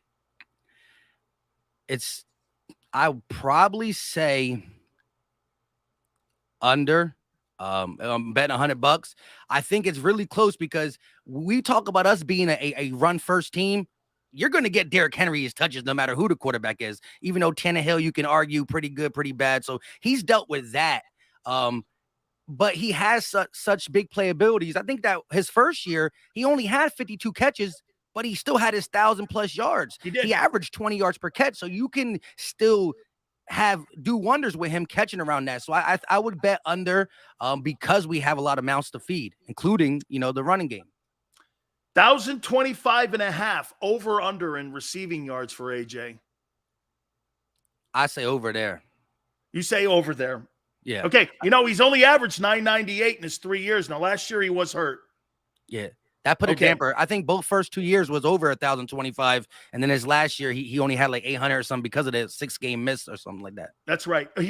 Here's what they say about your guy, Devontae Smith. 67.5. They have the guys in Atlantic City and Vegas saying his catches. Would you take the over or under, betting $100? That'll have more or less than 67.5. He had 64, I believe, last year, I think. And now you got 875.5 yards. That's actually less than last year. Yeah. I think over that. I think you're going to have Devontae flirting with 1,000. Maybe he gets it, maybe he don't. And I think AJ's over. I think it's going to be more of a big play. I don't think we're going to nickel and dime you. I think they're going to be so concerned with the run. When these guys eat, they're going to eat chunk yardage because both these guys can do that. The last one here. Dallas Goedert, 59.5 catches and 700.5. More catches than 59.5?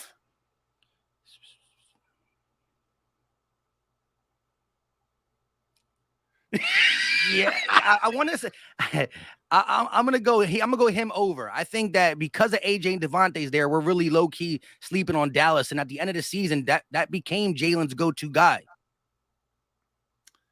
875.5 or 700. Excuse me, 700 for Dallas Goedert.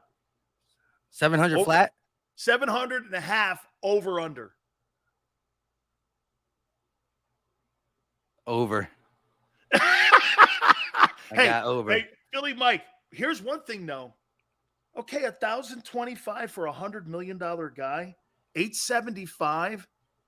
These are the numbers that the guys who put up money now in Atlantic City and in Vegas are saying. And 700. This isn't really a lot of respect here for Jalen. You agree? Again, a lot of these guys got to see it. They got to see it.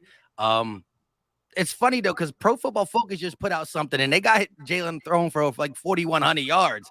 And it's funny that Pro Football Focus, although they're not a Bible, I definitely see they go a little heavy, but they co-sign 4,100 for Jalen. I think I could see him getting close to 4,000. I don't know if he fully breaks it, but I can see between 38 to 41. That's what I think he's going to do, whether it's because whether it's in catching up because of mistakes in the beginning of the game, or whether it's, beating teams, I think it's easy to get stats. I mean, Kirk Cousins threw 4,500 last year. Kirk Cousins has had 6 4,000 passing yard seasons in his 10 years. That's how crazy that number is. Yeah, and how many were in winning seasons? That's the crazy part, right? So absolutely. Okay, finally here. Your prediction on the team. How far do they go? Again, hard to pick record. Do they win the division? Do they win a playoff game? How far do you think this team goes with the 31st easiest schedule, a diminished NFC? How far do you believe they can go this year with Jalen? Yeah, I got them winning the East. And I've always said I think that it's a 1-2 team race. I'm not discounting Washington, but I still think it's Eagles, Cowboys. I think both of these teams get double digits. Just one has. I think it's going to be a 1 or 2 game difference when it comes down to it. I still think Dallas, although they got worse, is a threat, but I see us winning the division and making a little noise. Our objective is to win 1 game. I say this now in July is win 1 game. But when we get there, if we win 1 game, that's thrown out. Now we got to keep going. You know what I mean? Now we got to keep going. So win a game in the playoffs. Does Carson Wentz have more passing yards than Jalen?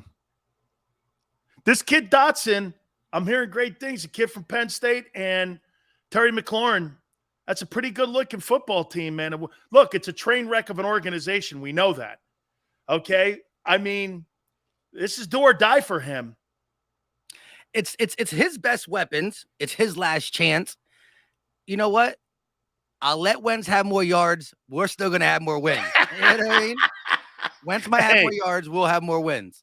That's it. Hey, man, Philly Mike, you've been absolutely awesome. I really appreciate you doing this. Don't forget, Philly Talk Podcast. All you guys have been telling me. By the way, bro, you're like a legend on YouTube. People have been telling me about you. We had to get you on. We appreciate you making time, brother. I appreciate it. Have a good one. You got it, man. Philly Mike, we appreciate him doing that there. Very cool stuff. All right, we'll get back to you guys, and I promise you I'll get back to my quarterback list here for 2023. Hey, I'm not setting anybody up here. By the way, our good friends at Morgan & Morgan, where the fee is free. If you're hurt or injured on the job, there is no other attorney firm like Morgan & Morgan that's going to protect you and your family when it comes to fair compensation. Last 30 years, they've collected over $13.5 billion for their clients, and for the people is who they are. 800 strong attorneys in Philly, New York, and in Florida do battle for you each and every single time they go into a courtroom. It's not about, hey, it's just a fender bender. Remember something, other attorney firms are there to intimidate you. You're never going to intimidate Morgan & Morgan. Call them at 800-512-1600. That's 800-512-1600. Open 24/7, 7 days a week. Consultation's free and the call's free. 800-512-1600. And when you call Morgan & Morgan, do me a favor. Tell them Big Sills sent you.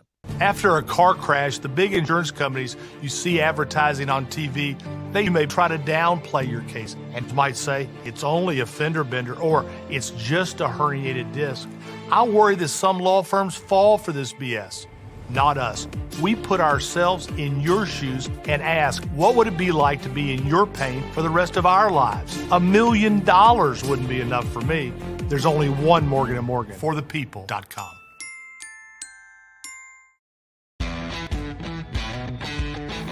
Go for the polls and the pools.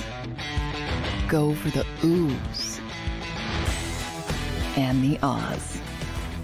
Go for the bubbles and the bubbly. Go for the story and the stories. Go for the win. Go to Ocean Casino Resort.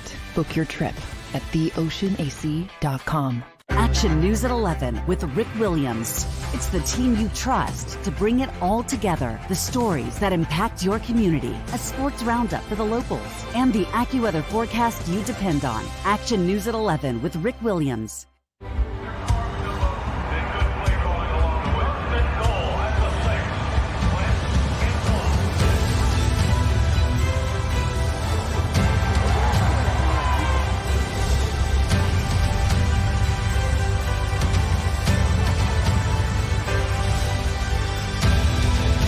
Field of life, First Trust Bank is there for you. Champions on 3. 1, 2, 3. Because Philadelphia dreams deserve a Philadelphia bank.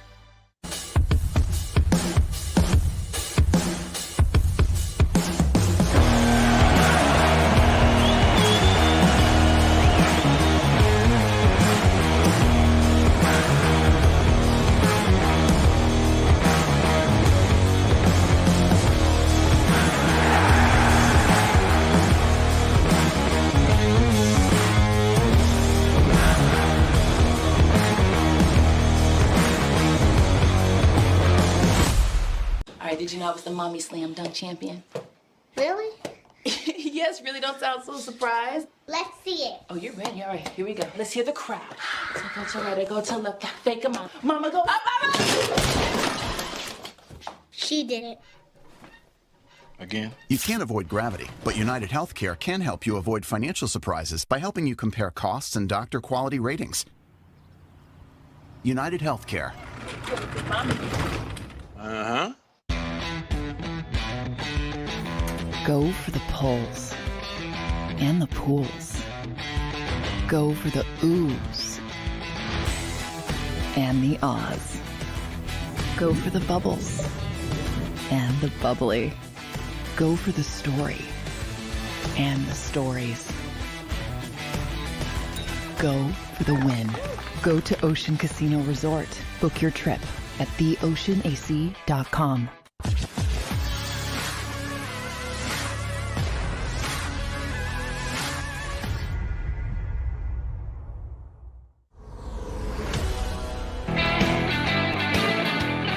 Welcome back. National Football Show. It's your boy Big Joe. Appreciate you guys stepping in. Please hit the like button. Hey, I'm going to get to my 2023 NFL draft class here in a second. That was pretty cool. Let me say this to you. Okay? You know I'm a sports guy. I see things. I comment on them. I will be watching the British Open this week. But you know what I'm going to – can I goof on some people here for a second, though? Tell me who I am. I think it's really ridiculous that these guys are turning their back on the PGA and taking $100 million to go play somewhere else. They're just turning their backs on our country club. I mean it. You know the millions that they made at the PGA? Now they're making hundreds of millions of dollars over here in the Live Tour. I mean, do we not as Americans sit back and go, do you understand how ridiculous you look when you open your face and you're Rory McIlroy or you're Tiger and you've got $200 million in the bank and you're bitching about another guy making money? That's the one great thing the NFL doesn't ever have anybody do. Nobody complains about other people's money. They want to make as much as them. An NFL guy, unless you're a complete toolbox, he's never going to bitch about a guy who's in his locker room making money or making more money than him. Okay? We always talk. You guys tell me this all the time about Jalen Hurts. Sales $40 million in the NFL. That's the going rate today for a starting quarterback. Most of you are correct on that. Okay? But when you listen to these golf guys talking about other people making money, it is so unmanly. It is millionaires bitching at millionaires for making more money than them. You disconnect from reality. When those stories are out there like that, you're barring Greg Norman from going to the 150th British Open, two-time winner of the event, because he's attracting people away from the PGA so they can make more money. How in the world is that a bad thing? Haven't you ever had competitive? Guess what? The PGA thinks they're the NFL or they're Major League Baseball and they're like exempt from antitrust. Who do you freaking think you are? Who you organize tournaments and take a percentage of the golfers' winnings to keep your organization going. You are so out of touch.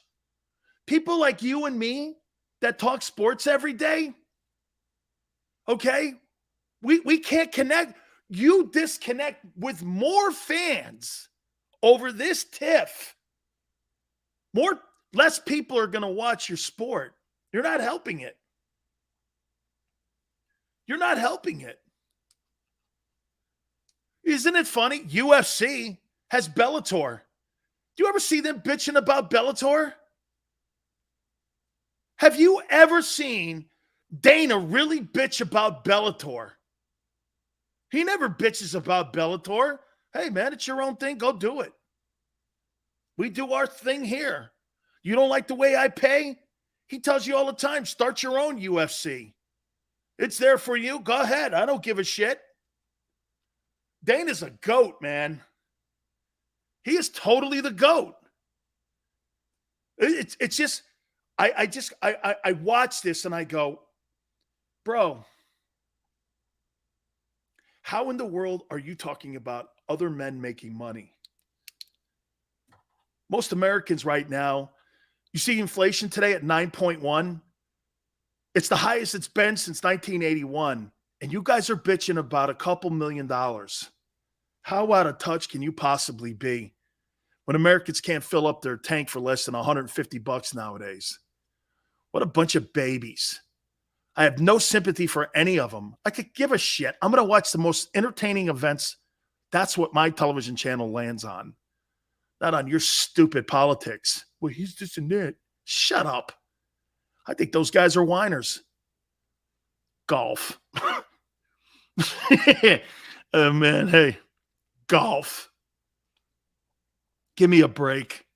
Every guy that's in here, every woman that's in here, and we're talking, knows exactly what I'm talking about. Millionaires bitching at millionaires. Congratulations. You lost me. Now I won't watch anything except the majors or when Tiger's in it. Please hit the like button. All right. So wait a minute here, man. This has been pretty cool here.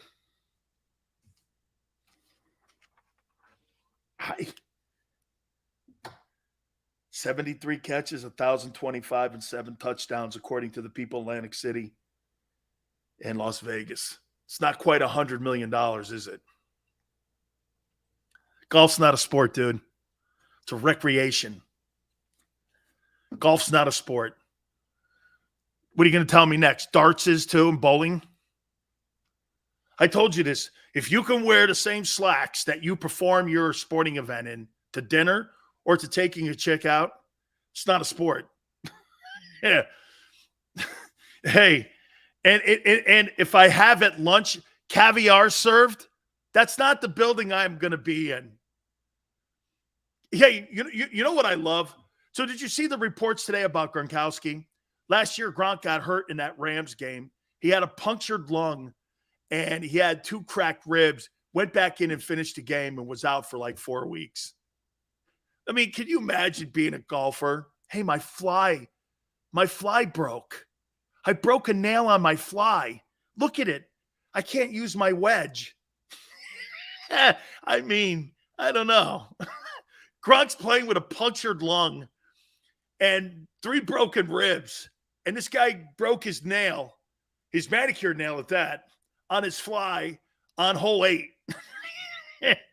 I couldn't get out of the sand trap. There was no stairs for me. Okay. And Gronk's playing with 3 broken ribs. Joey Chestnut is more of an athlete.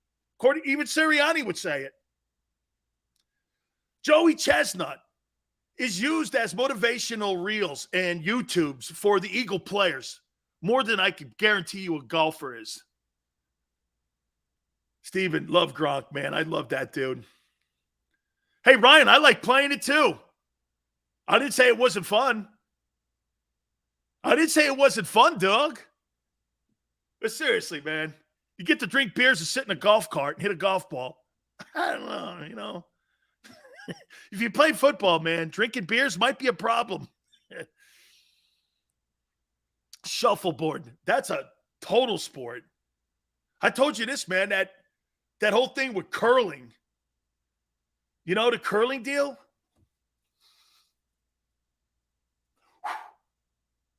Yeah, I got that down. One day you guys are going to go like this. I might have to take a leave of absence. Xander, one day, man, I may be training for curling. Then when they throw them hands out like that, bring back a gold medal.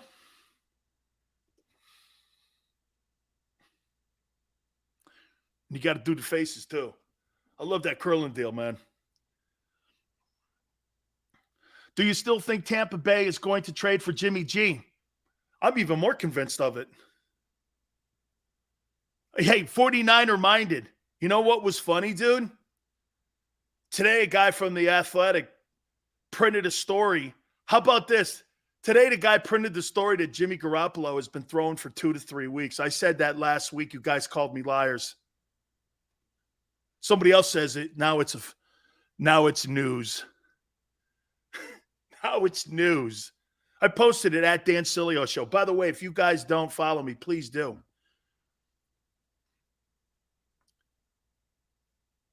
Hey, G.I. Zoe. Jordan Belayev would be a fantastic WWE wrestler. Hey, 49er minded. Thank you very much. But see, all of a sudden now it's a Xander. Look at that. Everybody was going, did Sileo make that up? Did he make it? Now people are reporting that Garoppolo has been throwing, like I said last Friday. Old news. Hey, 49er minded. Old news here. That's old news here. No training needed for curling cells. That's my kind of event. I don't want to do any training. I'm Manster. I'm not going there, man. What are you, a tool? 49er minded, giving me the proverbial pat on the back. Yeah, pretty cool, man. All right. Hey, look, I got to finally get to that list. I promise I will. Hour 3's coming up right around the corner. Please hit the like button and keep it here on the National Football Show. Go for the polls and the pools. Go for the oohs and the ahs. Go for the bubbles and the bubbly. Go for the story and the stories. Go for the win. Go to Ocean Casino Resort. Book your trip at theoceanac.com. Action News at 11 with Rick Williams. It's the team you trust to bring it all together. The stories that impact your community, a sports roundup for the locals, and the AccuWeather forecast you depend on. Action News at 11 with Rick Williams.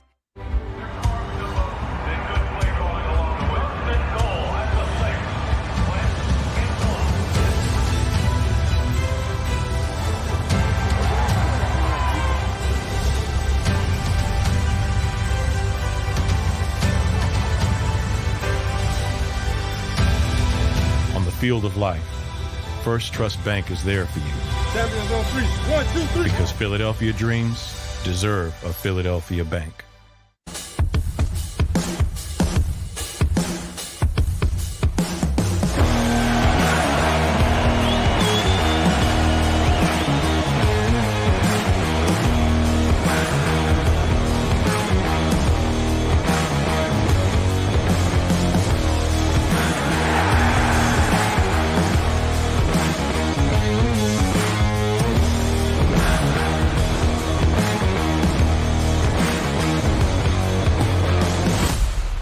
Did you know I was the mommy slam dunk champion? Really? Yes, really don't sound so surprised. Let's see it. Oh, you're ready. All right, here we go. Let's hear the crowd. So go to right, I go to left, fake 'em out. Mama, go up, up, up. She did it. Again? You can't avoid gravity, but United Healthcare can help you avoid financial surprises by helping you compare costs and doctor quality ratings. United Healthcare. Uh-huh. Go for the polls and the pools. Go for the oohs and the ahs. Go for the bubbles and the bubbly. Go for the story and the stories. Go for the win. Go to Ocean Casino Resort. Book your trip at theoceanac.com.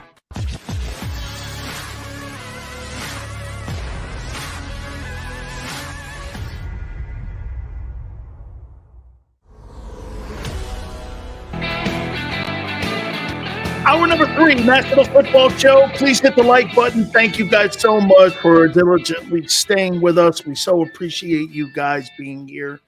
Thank you so much. In this hour, my Heisman Trophy favorites list, my quarterback list, the top prospects for the 2023 NFL Draft. I also want to start out by doing this before we get reset here and some of the topics that we had in the first 2 hours here. Some pretty good stuff, actually, too. It says a lot about how the national perspective is when it comes to the other teams when you're looking at where people put their money on when it came to prop bets. May I say this to you about Bill Belichick? Xander, I don't know if you buy into this. Look, Bill's had a great run. So we just see what happened with N'Keal Harry yesterday. They traded a first-rounder away for a seventh-round pick. Not even like in next year's draft. The year after. It's like a nothing burger. Just like it's almost like he evaporates like water sitting on a driveway. It's just like it evaporates. He's nothing. And then for Belichick to name Matt Patricia the offensive coordinator for Mac Jones. Matt Patricia spent 17 years in the New England system on the defensive side of the football. But Bill, this smells so much of arrogance. If you're Bob Kraft and you're watching this, and you got a guy in Mac Jones has a defensive coordinator as his offensive coordinator, and people are okay with that because Belichick has 6 rings. Why am I starting to do this? Boy, it may have been more Brady. At the end of the day, it really he may have won Super Bowls in spite of the coach. It just seems that way. I'm not saying that. Maybe I'm going way over the line here. Bill's one of the great defensive-minded guys of all time. But I mean, am I right? So you give Mac Jones, who's had Steve Sarkisian, Bill O'Brien, and all of those, Josh McDaniel, he had all those guys as offensive coordinators. Now he's got Matt Patricia, a failed NFL coach, and a former defensive coordinator as his OC. Tell me that's not weird. Tell me that just doesn't even seem out of place. I mean, look, am I wrong what I'm saying here? I mean, the more you get removed from Tom Brady, not playing for Belichick, the more it kind of gets exposed that it was more Brady than Belichick. Am I right when I say that? I mean, so you name a D coordinator your OC now? Dude, I get it, I guess. GI says it was all Brady. Boy, you know what? The optics are starting to look like that, aren't they? Sills, one word, nepotism. Is kid on the defensive side? Okay, that's what you're meaning. Tony says definitely weird. Weird. Sills, call me when Belichick won one without Brady. Steve, I can also say this, though. Call me when Parcells wins a Super Bowl without Belichick. He never did. So, look,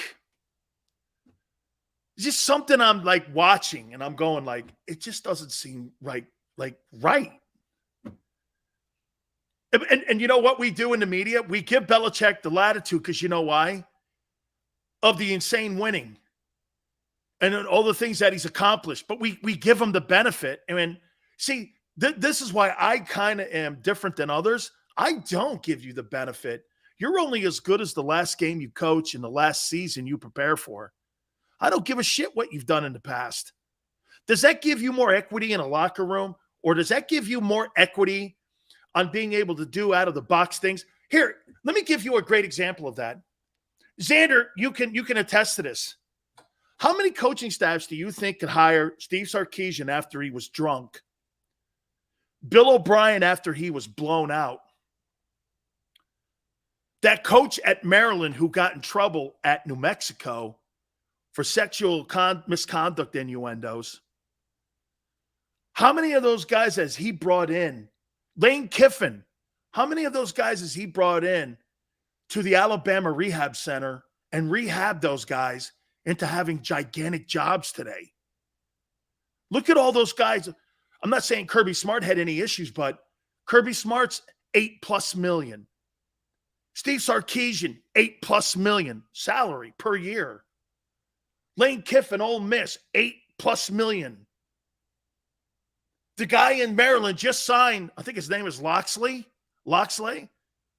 He just signed a contract extension with the Terps. He was on his coaching staff.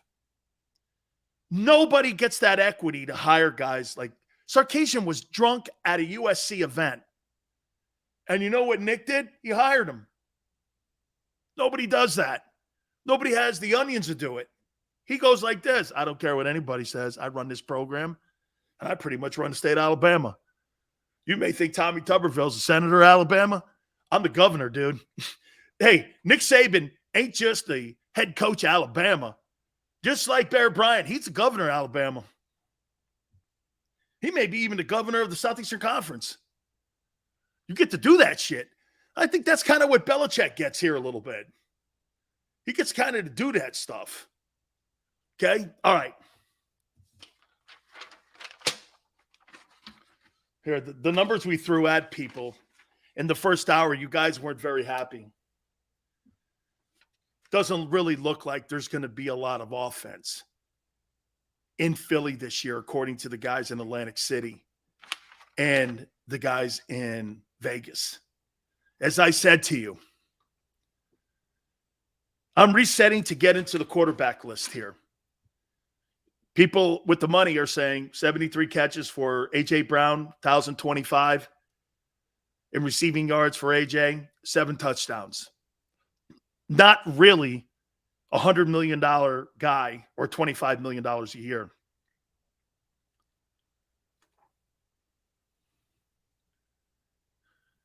Lenny says, this dude Sills does not understand that one-year deals are going to be more common. Howie has done a great job in putting a GD roster on the field. Really? No, my friend, you're still wrong. Long-term deals are where it's at because it's a reduction in the salary cap and you can defer a lot of the guaranteed money because of the new collective bargaining agreement. Read the CBA. It's at NFLPlayersAssociation.com. 2 years ago, that would not be something that you wanted to do one-year contracts because the guaranteed money is going to hit your cap. That's one thing that's been dogging the Rams. You know why the Rams are not really making plays when it comes to anybody in the draft and giving away their draft capital? Because they can't afford their draft class. They're still paying money on Clay Matthews Jr. and Todd Gurley for contracts they signed 3.5 years ago. But now because of the new CBA and the escalator, they can now defer it out.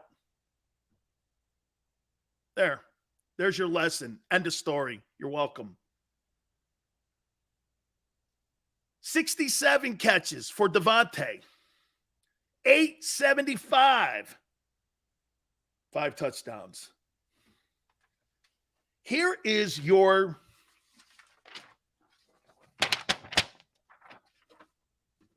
top 8 players that are going to be in the NFL draft that are considered first-round talent at the quarterback position. I'm going to go from 8 up. There's a boatload of guys that are on this list that I've not seen play. And I can't believe there's a kid on this list with such limited playing time. Here we go. Number 8, believe it or not, this is according to not only just Pro Football Focus, but Bledsoe. Spencer Rattler, South Carolina, is on this list as a potential first-round draft choice. Remember something. Before him getting pulled by Lincoln Riley last year for Caleb Williams, he was going to be projected the number 1 player taken in the NFL draft. And when he lost that job, he lost probably $50 million because of Lincoln Riley's decision. Not saying it was wrong, but these are some of the guys that they're talking about here that are being high projected guys. I can't, and I'm going to just say this to you. I don't really know anything about this guy, and I haven't really seen this guy play. Maybe you guys have. Keaton Slavis from Pittsburgh, 6'3", 205. I mean, they had a guy in there, Kenny Pickett, last year, and Kenny Pickett ended up being a first-round draft choice. You mean to tell me you got another guy on that football team that NFL scouts are saying is first-round talent? Wow. Why isn't Pitt winning more games? I mean, you've got these kind of quarterbacks that are potentially going to be first-round draft choices. I mean, that's pretty insane. I can't give you a fair assessment until I see the kid play this coming fall. 215, I am not a fan on Spencer Rattler. This is not my list. This is a list of what people are saying as of July 13th. Are your first-round talented guys. Oh, okay, Dank. He's transferring from Southern Cal. Okay. He has a chance. I'm so happy you guys have seen him play. He was at Southern Cal. Okay. Southern Cal really didn't have that too good a year. I can't wait to see him then. So he's a USC guy, so he must have been a Clay Helton guy. And he must not like, well, obviously, because Caleb Williams ended up going there. Dank is right. One thing about Spencer Rattler has all the capabilities of being an NFL quarterback. I just don't know about his mental makeup. I actually like this kid. Anthony Richardson, Florida, 6'4", 236. He reminds me of Lamar Jackson with a better arm. That could be scary. I'll tell you something. Hey, Xander, isn't this the kid that played pretty good against Alabama last year? I thought that Florida, if I'm not mistaken, I thought that Florida-Bama game was pretty good. I think LSU upset Florida last year. But if I'm not mistaken, I think this kid, Anthony Richardson, played pretty well against Alabama. He's a good-looking talent. I've seen him in spot situations, playing against the best players in the country. I actually like what I'm seeing with this kid. Xander, I thought that Florida game was close for a little bit. Emory Jones. You're right. It was Emory Jones that played. And he had some spot plays. You're right. It was Emory Jones. The Florida game was close, though, if I remember correctly, last year. For a little bit, then it got into the fourth, and then Bama pulled away from him. It was 31-29 final. Emory Jones played. Okay. Stand corrected. Number 5, Tyler Van Dyke, University of Miami, 6'4", 235. My opinion, Tyler Van Dyke just needs more playing time. He just needs more reps in games, and he needs to have an opportunity to show what he can do when the games matter and they have game film on him. TBD at number 5. Number 4, Will Levis, Kentucky, 6'3", 232. This seems to be the flavor of the month, the kid from Kentucky. Is that Stoops' brother, the head coach there? Is Stoops still the head coach there at Kentucky? They've actually done a nice job at building up the football program there. They've beaten Florida a few times. They've upset some teams. Kentucky's actually starting to get a lot of talent into that neck of the woods. Kentucky's a pretty good region when it comes to college football players, but they've all left and gone to places like Tennessee or Georgia, Ohio State, places around there.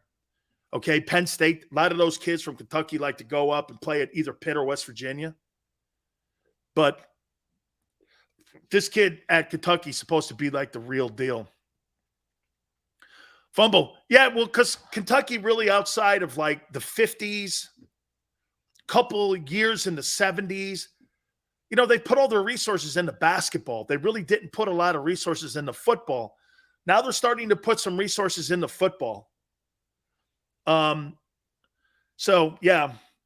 Hey, Greg, I think, look, I talk to Mario Cristobal all the time.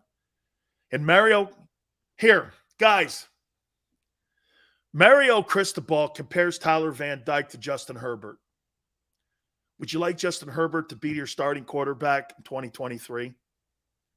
Are you going to pass on Justin Herbert? Let's not forget about something. Do you know there's only 2 coaches in college football today that have had, for the last 5 years, a first-rounder drafted? You know who they are? They're Mario Cristobal and Nick Saban. And are you going to take Mario Cristobal's word that this kid's the next Justin Herbert? You can keep Jalen. Do you want Justin Herbert? And do you take Mario Cristobal's word? By the way, I'll tell you what, we'll get Mario on because he's crowing about all the, hey, Xander, we're going to get Mario on because you know why? He's crowing about stealing all the prospects away from Bama. It's great. We just got a linebacker that decided to come to Miami instead of going to Alabama. It's phenomenal. He's out recruiting Saban. It's great. It's just absolutely spectacular. So we'll ask him, is Tyler Van Dyke the next Justin Herbert? Isn't it great? Cristobal's out recruiting Xander's Alabama. It's wonderful.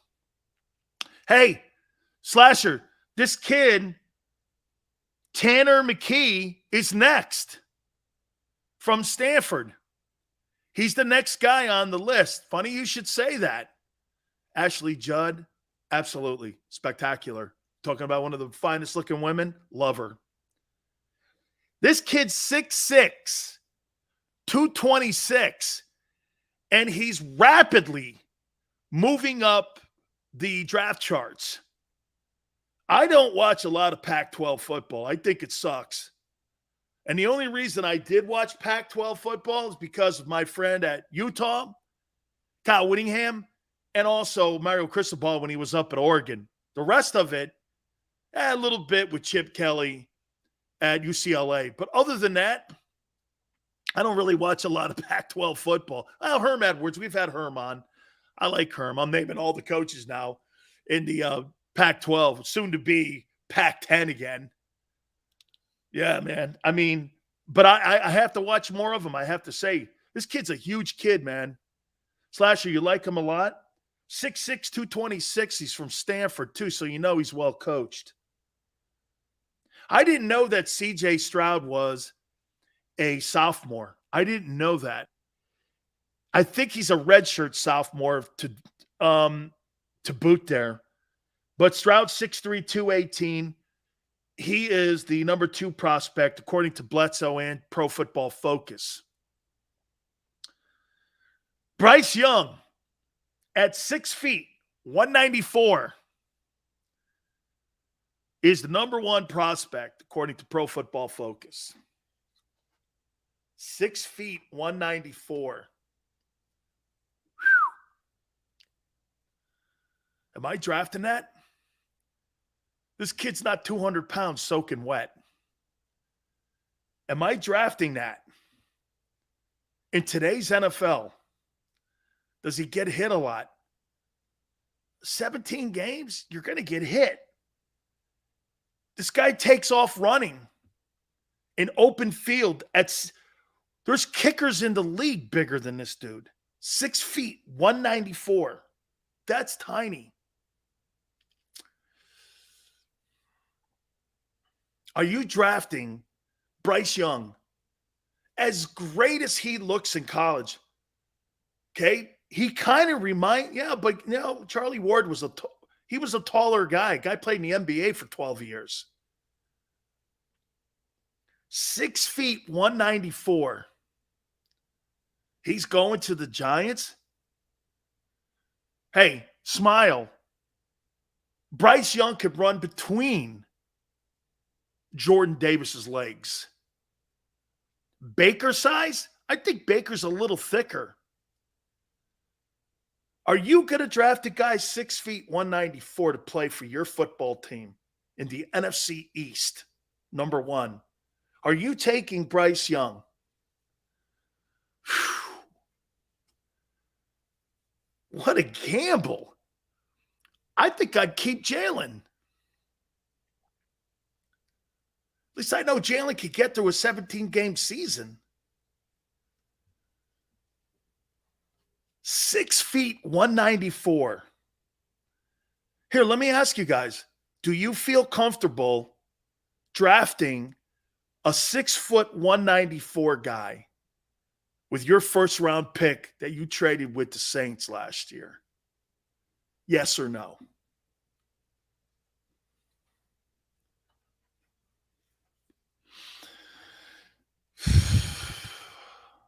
I'm not doing it.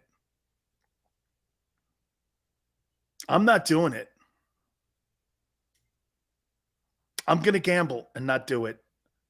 Just the physical size of him. To say that he's another Kyler Murray. Kyler Murray got banged up. Even Jalen had a surgery in the offseason. If he becomes legend, Sill's getting on the Hurts bandwagon. No. I would if he had intangibles and toughness and precision. I think he has all that. I loved him in the Auburn game, and I loved him in the Southeastern Conference game. I loved him in the SEC championship game. I thought he was awesome. I thought that Georgia and Kirby Smart did a better job at scheming him in the national championship game. I thought they put more pressure on him, and they put more pressure on him in the title game than they did in the SEC title game. Breeze was 6 feet. Breeze is a prolific passer. You think Bryce Young's a prolific passer? I'm not doing it. Big guys. Gaming. You must have played some ball somewhere. That's John Lynch's line. Hey, gaming. That's John Lynch's line. Big guys beat up little guys. Big guys beat up little guys. That's John Lynch's famous line. He likes big dudes, man. How big is Joe Theismann? Joe Theismann was about 6 feet. So you think Bryce is sick? You think Bryce Young's Joe Theismann, NFL MVP? Hey, big guys beat up little guys. That's a player's comment. Way to go, dude. Yeah. I'll tell you, these guys on this list, if I was Howie Roseman, that kid from Kentucky, hey, here's where I'm going. Here's where I'm going. This Tanner McGee guy, Will Levis, Kentucky, and Tyler Van Dyke. Those three dudes. Check them out. McKee is 6'6", 226. The kid from Kentucky, 6'3", 232. And Tyler Van Dyke is 6'4", 235. I'm going there. Lotus, how you doing, brother? Appreciate you coming aboard.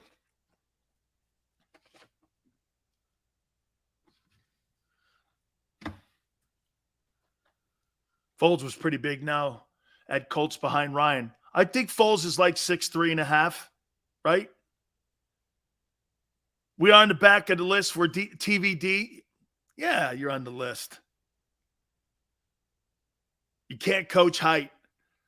I don't think you can coach size for sure, man. You're a little dude. You're going to get spanked in that league.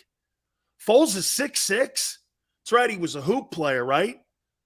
He was a hoop player too. That's right. He played basketball. If I'm not mistaken, is he from Arizona? thought he was from Arizona. Yeah, I think he played college basketball. Also,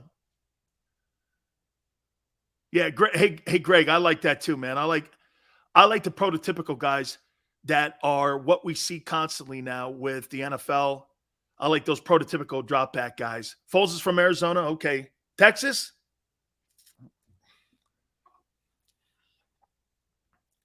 GI says Howie's draft history is awful. He gets no value when he drafts, gives up way too much for what he does.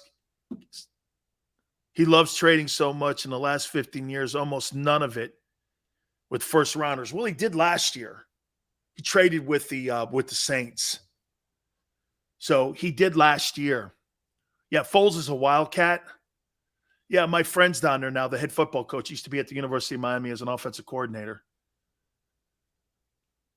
There's other guys that I think that are going to get into the mix. I think you're going to probably see, because supposedly there's like truly 6 guys who they're saying that could potentially be in the upcoming NFL draft. All right, let's take a timeout. Please hit the like button. Keep it here on the National Football Show. Go for the polls and the pools. Go for the oohs and the ahs. Go for the bubbles and the bubbly. Go for the story and the stories. Go for the win. Go to Ocean Casino Resort. Book your trip at theoceanac.com. Action News at 11 with Rick Williams. It's the team you trust to bring it all together. The stories that impact your community, a sports roundup for the locals, and the AccuWeather forecast you depend on. Action News at 11 with Rick Williams.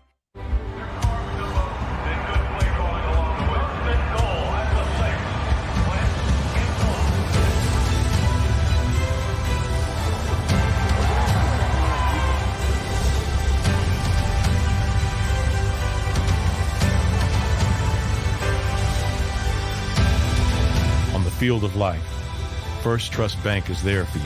Champions on 3. 1, 2, 3. Because Philadelphia dreams deserve a Philadelphia bank.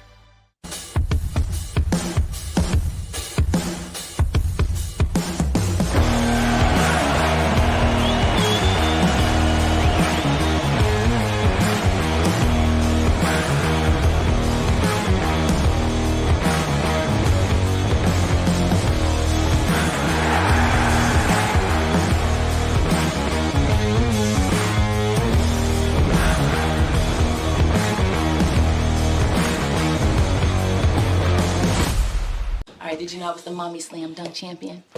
Really? Yes, really don't sound so surprised. Let's see it. Oh, you're ready. All right, here we go. Let's hear the crowd. So go to right, go to left, fake a mom. Mama, go up, mama! She did it. Again? You can't avoid gravity, but United Healthcare can help you avoid financial surprises by helping you compare costs and doctor quality ratings. United Healthcare. Uh-huh. Go for the polls and the pools. Go for the oohs and the ahs. Go for the bubbles and the bubbly. Go for the story and the stories. Go for the win. Go to Ocean Casino Resort. Book your trip at theoceanac.com.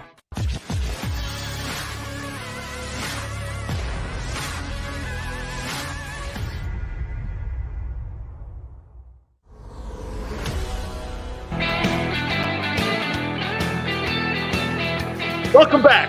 National Football Show. Your boy Big Sills. Please hit the like button. You think Fletcher Cox returns back to Pro Bowl status this year?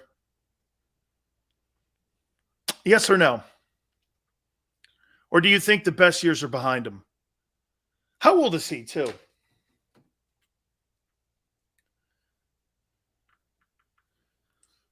me see how old he is. How old is Fletcher Cox? He's 31. How old is Aaron Donald? 31.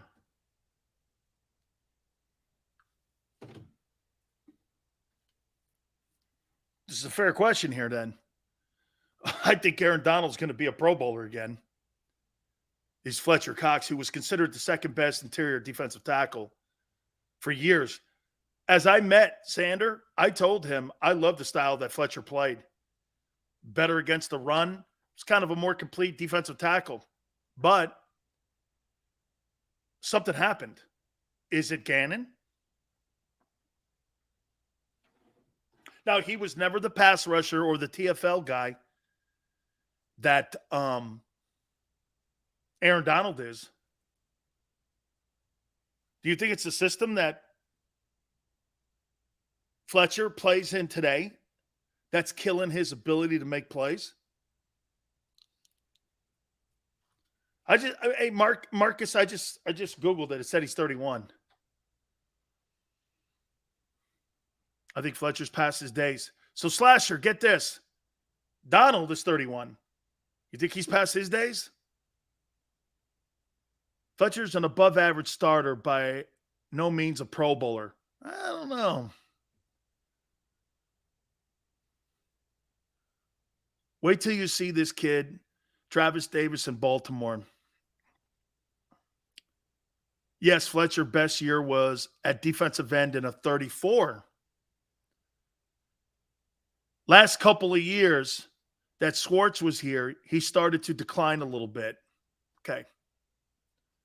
So this is it for Fletcher then. Do we agree? It's over. I never thought they should have brought him back. 14.4.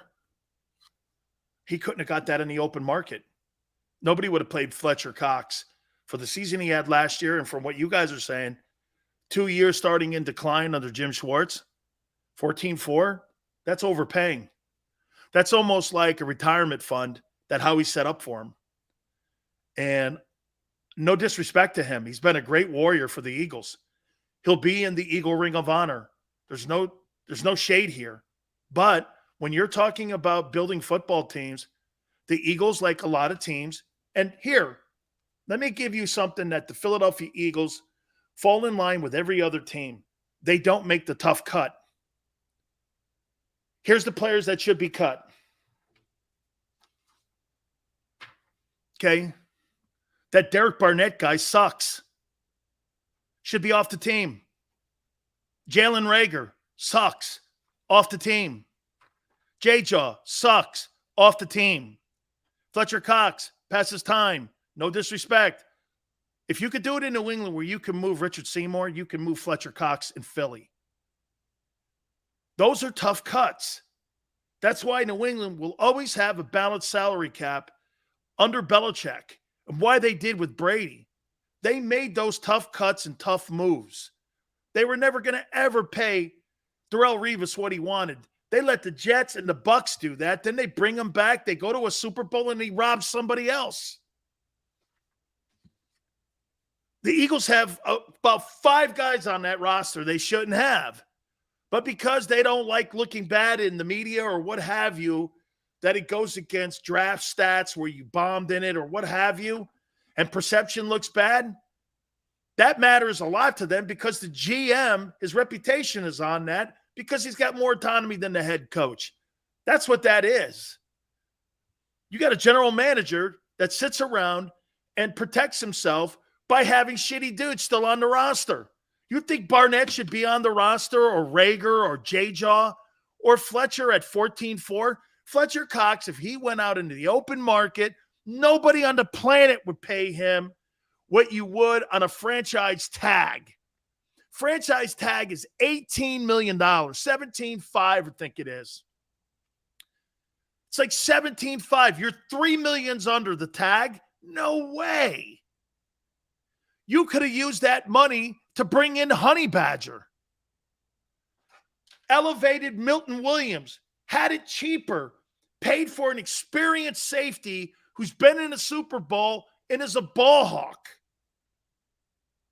But for whatever reason, you keep Fletcher Cox on the team at 14.4, And you think you're doing yourself a favor by cutting $4 million off the cap. Big deal.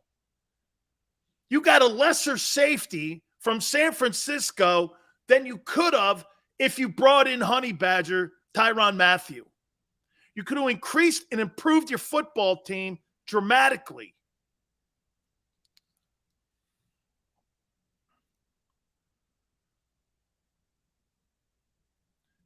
Smile. Seymour wasn't cut. He was traded to the Raiders. They got draft choices for him. I mean, that's, you know, here, you know, you can rip Bill Belichick, and the media does, getting rid of N'Keal Harry. At least they did. Get this. How long has Jalen Reagor been on the team? How long is Jalen here? I need to find out some context here. So bear with me here. I'm going to show you the brilliance of Belichick versus your boy, Howie Roseman. What year was Jalen Reagor drafted?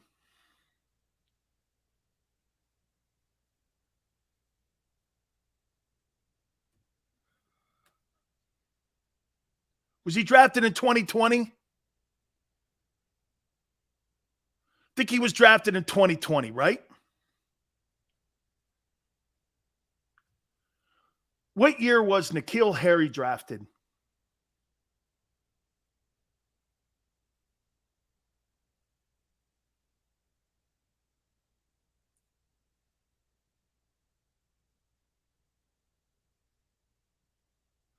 I think he was drafted in 2019.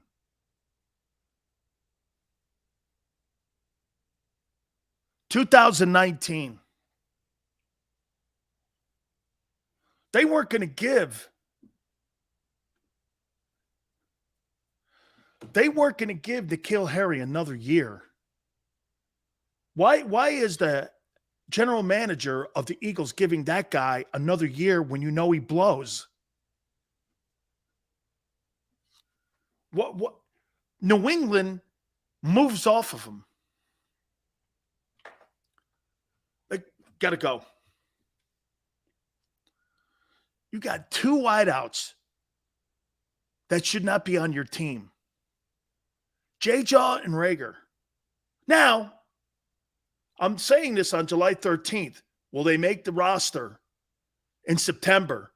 You know, will they still be on the roster after Labor Day?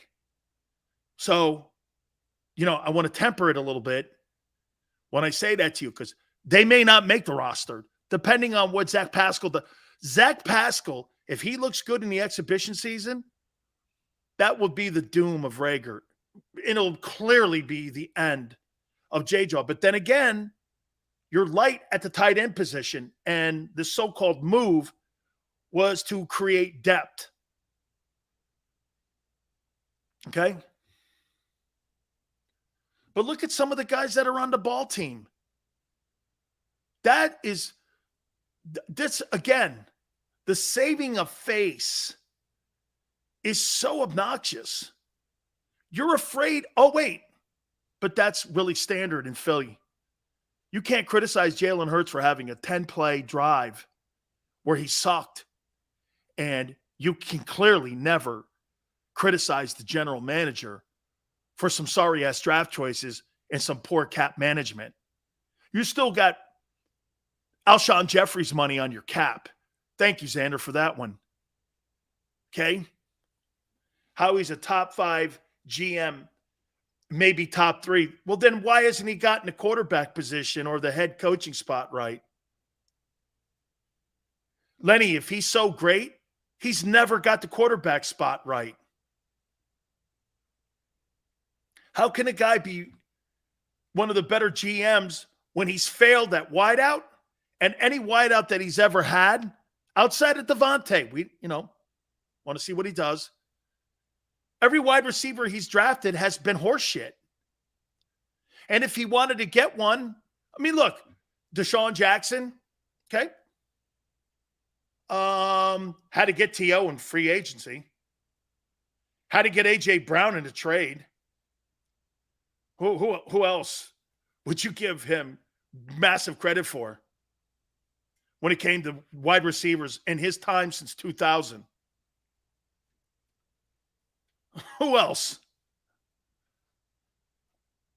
Okay? Who else? And what he did with A.J. Brown, slick as hell. He covers his mistakes with J-Jaw and with Rager with A.J. Brown because he jettisons those two guys off the team. Look what I did. I brought in a $100 million franchise wideout. Yeah, but what about the wide receiver and quarterback position? The two most essential pieces you have to have and be right on. Looking at Cincinnati. So you're telling me you don't think they're right on Joe Burrow and Jamar Chase? Hey, you're right 10 times over. Look at that thing. You don't think you're right in Los Angeles with the Chargers, with Mike Williams and Justin Herbert? Tom Telesco's right. Telesco's right. You've got to get the quarterback position right, friends. Every GM in the league has made mistakes. Yes, true. But, dude, you got to get the quarterback. Here.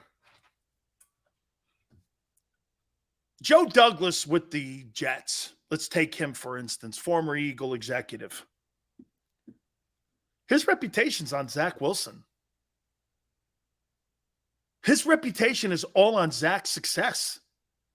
Nobody gives a shit about whether he drafts a DT or an OT or a running back or some strong safety. Nobody cares. Got to get the QB right. Dave Gettleman, the former general manager of the Giants, couldn't replace Eli Manning and the shitty O-line he had there. Out. Chip Kelly couldn't get the QB thing right. Out. Plus being a horrible human. Out. You don't get that position right. And you know what, man? Nick Foles, if I were Howie Roseman, I would send him a Christmas card every year thanking him for saving my ass. It's unprecedented. And you'll never see it again. A substitute teacher being named NFL Super Bowl MVP and winning that game against Tom Brady. You'll never see that again. It's 1 in a million. It's like that new telescope when we're watching all these new galaxies. You will never see that again. History. You'll never see that again. Some dude like Gardner Minshew winning the Super Bowl. Good luck. I wonder what the odds on that would be. Minshew winning the Super Bowl this year. 1 trillion to 1. I might take that bet. Matt goes, Sills, when are you going to stop shitting on the Eagles? You sound like a Cowboy fan. No, we're having a conversation again here. Once again, Matt, you're getting yourself and your panties in a bind. It's all good, son.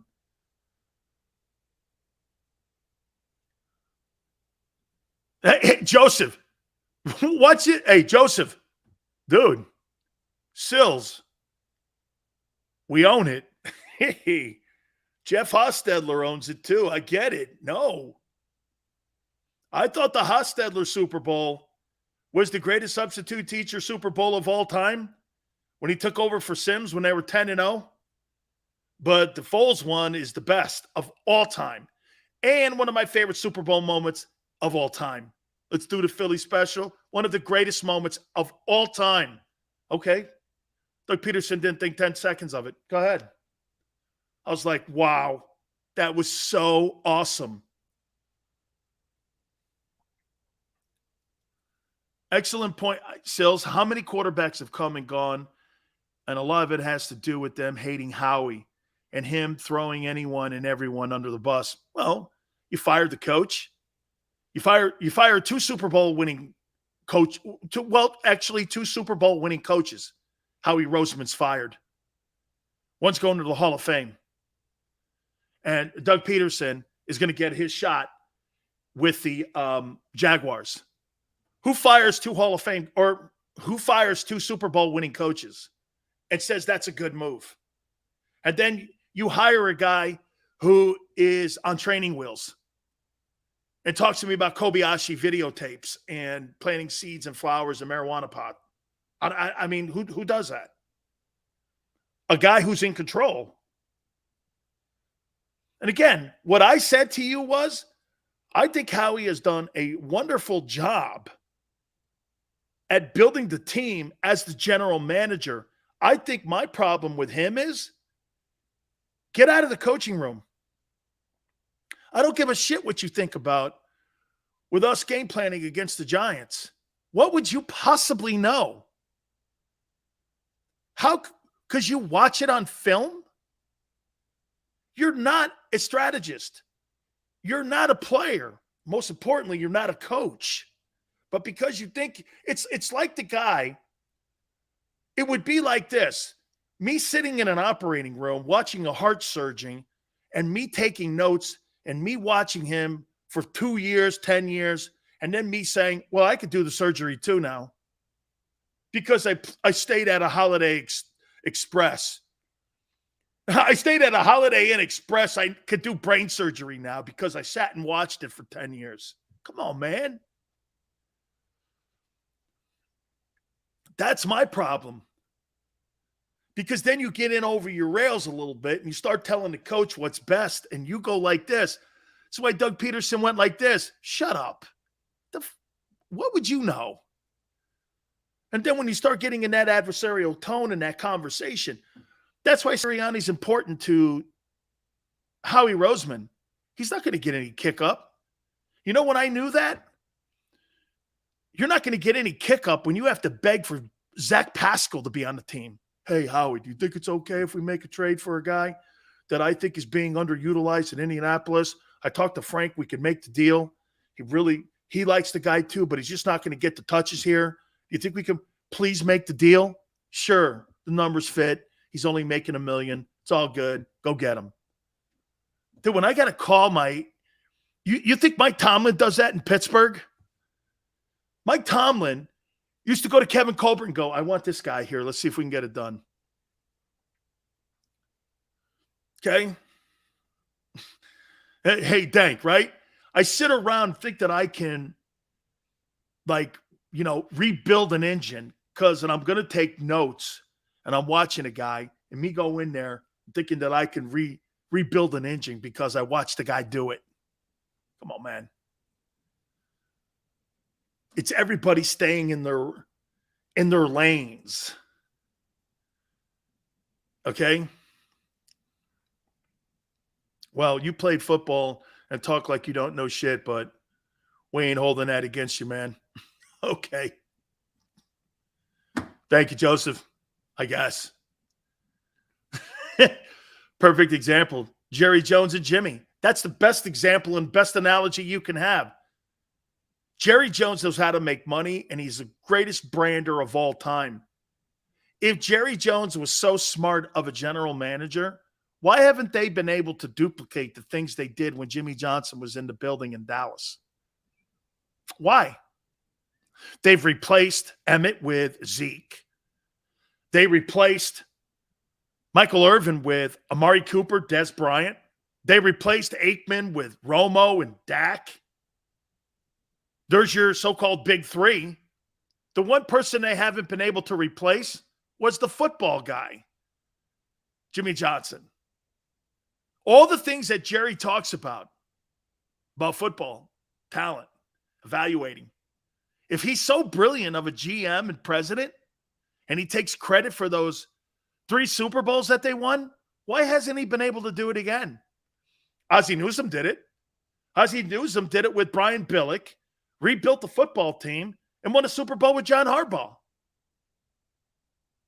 San Francisco, Ed DeBartolo had John McVay when they were building those football teams with Bill Walsh. They won 3 Super Bowls. Carmen Policy, and then they brought in Dwight Clark. They won another Super Bowl. Organizations that are really well run can rebuild and do it again. Look at the Heat. The Heat are a great example. Pat Riley wins with Shaq a championship. Turns around and does a LeBron James championship run. Then he brings in Jimmy Butler, and the team is a perennial Eastern Conference favorite. Didn't they have the best record in the East this year? Pat Riley knows how to rebuild. Same thing with Jerry West. There's certain guys that know what they're doing, and there's certain guys who get in the way.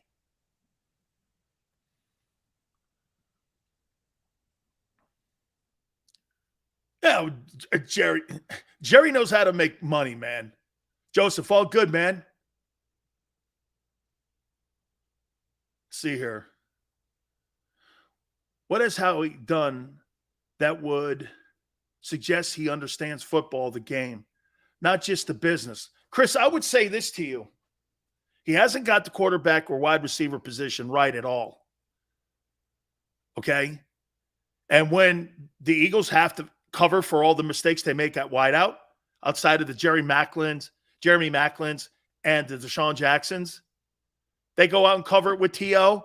and A.J. Brown. It's the greatest way to cover up a mistake is go get a legitimate pro. To me, the biggest thing that would have happened in the offseason would have been if the Eagles would have landed on Russell Wilson or a legitimate veteran quarterback.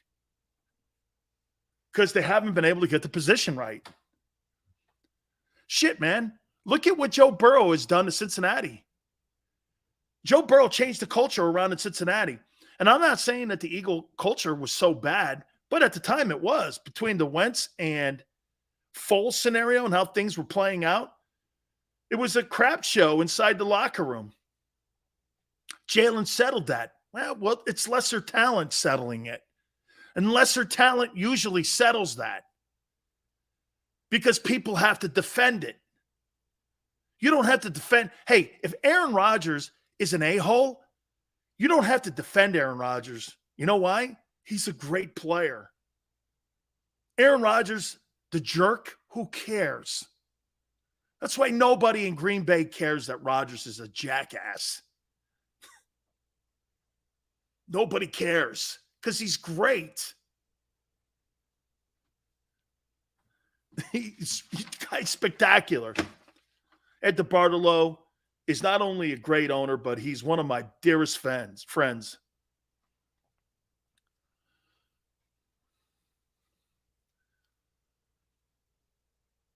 I've been an Eagles fan for 50 years. I know about Howie. You'd rather have one of these lame Cleveland or Jacksonville. I never said I think Jacksonville or Cleveland are well run. That's not something out of my mouth. I think Andrew Berry's had a great offseason. I think what Jacksonville did by hiring Doug Peterson, I think it's absolutely spectacular. They got an adult in the building there. Yeah. I think Jacksonville righted the ship by hiring Doug Peterson. If you're trying to tell me that you think Nick Sirianni's a better head football coach than Doug Peterson, Joseph, you lose me on that, Mr. 50-year football guy. So according to you, you think that Nick Sirianni's a better coach than Kevin Stefanski, who won an NFL Coach of the Year award 2 years ago, and Doug Peterson, who won a Super Bowl a few years ago. Nice call. Yeah, sounds like you've been watching a lot of football, dude. My 5 Heisman Trophy favorites. By the way, Xander, you will like this. Will Anderson is the outlier here. Okay? He's the outlier. The edge rusher, linebacker from Alabama. This guy could win it. Dylan Gabriel, Oklahoma, quarterback, number 5. Tyler Van Dyke, Miami quarterback, number 4. Caleb Williams, USC quarterback. Number 2, Bryce Young, Alabama quarterback. You could potentially see a back-to-back Heisman Trophy winner. That would be the first since Archie Griffin. And C.J. Stroud right now is the favorite from Ohio State to win the Heisman Trophy. Dylan Gabriel, 5. Tyler Van Dyke, 4. Caleb Williams, 3. Bryce Young, 2. And CJ Stroud, number 1. You guys are all number 1. I appreciate you guys all coming aboard with us, man. Really cool stuff today. We made a new friend in Philly, Mike. All good. You guys were wonderful. Please hit the like button on the way out the door. If you missed any of the show, like it, watch it a little bit later till tomorrow, 3 to 6 Eastern. We shall see you on the flip side.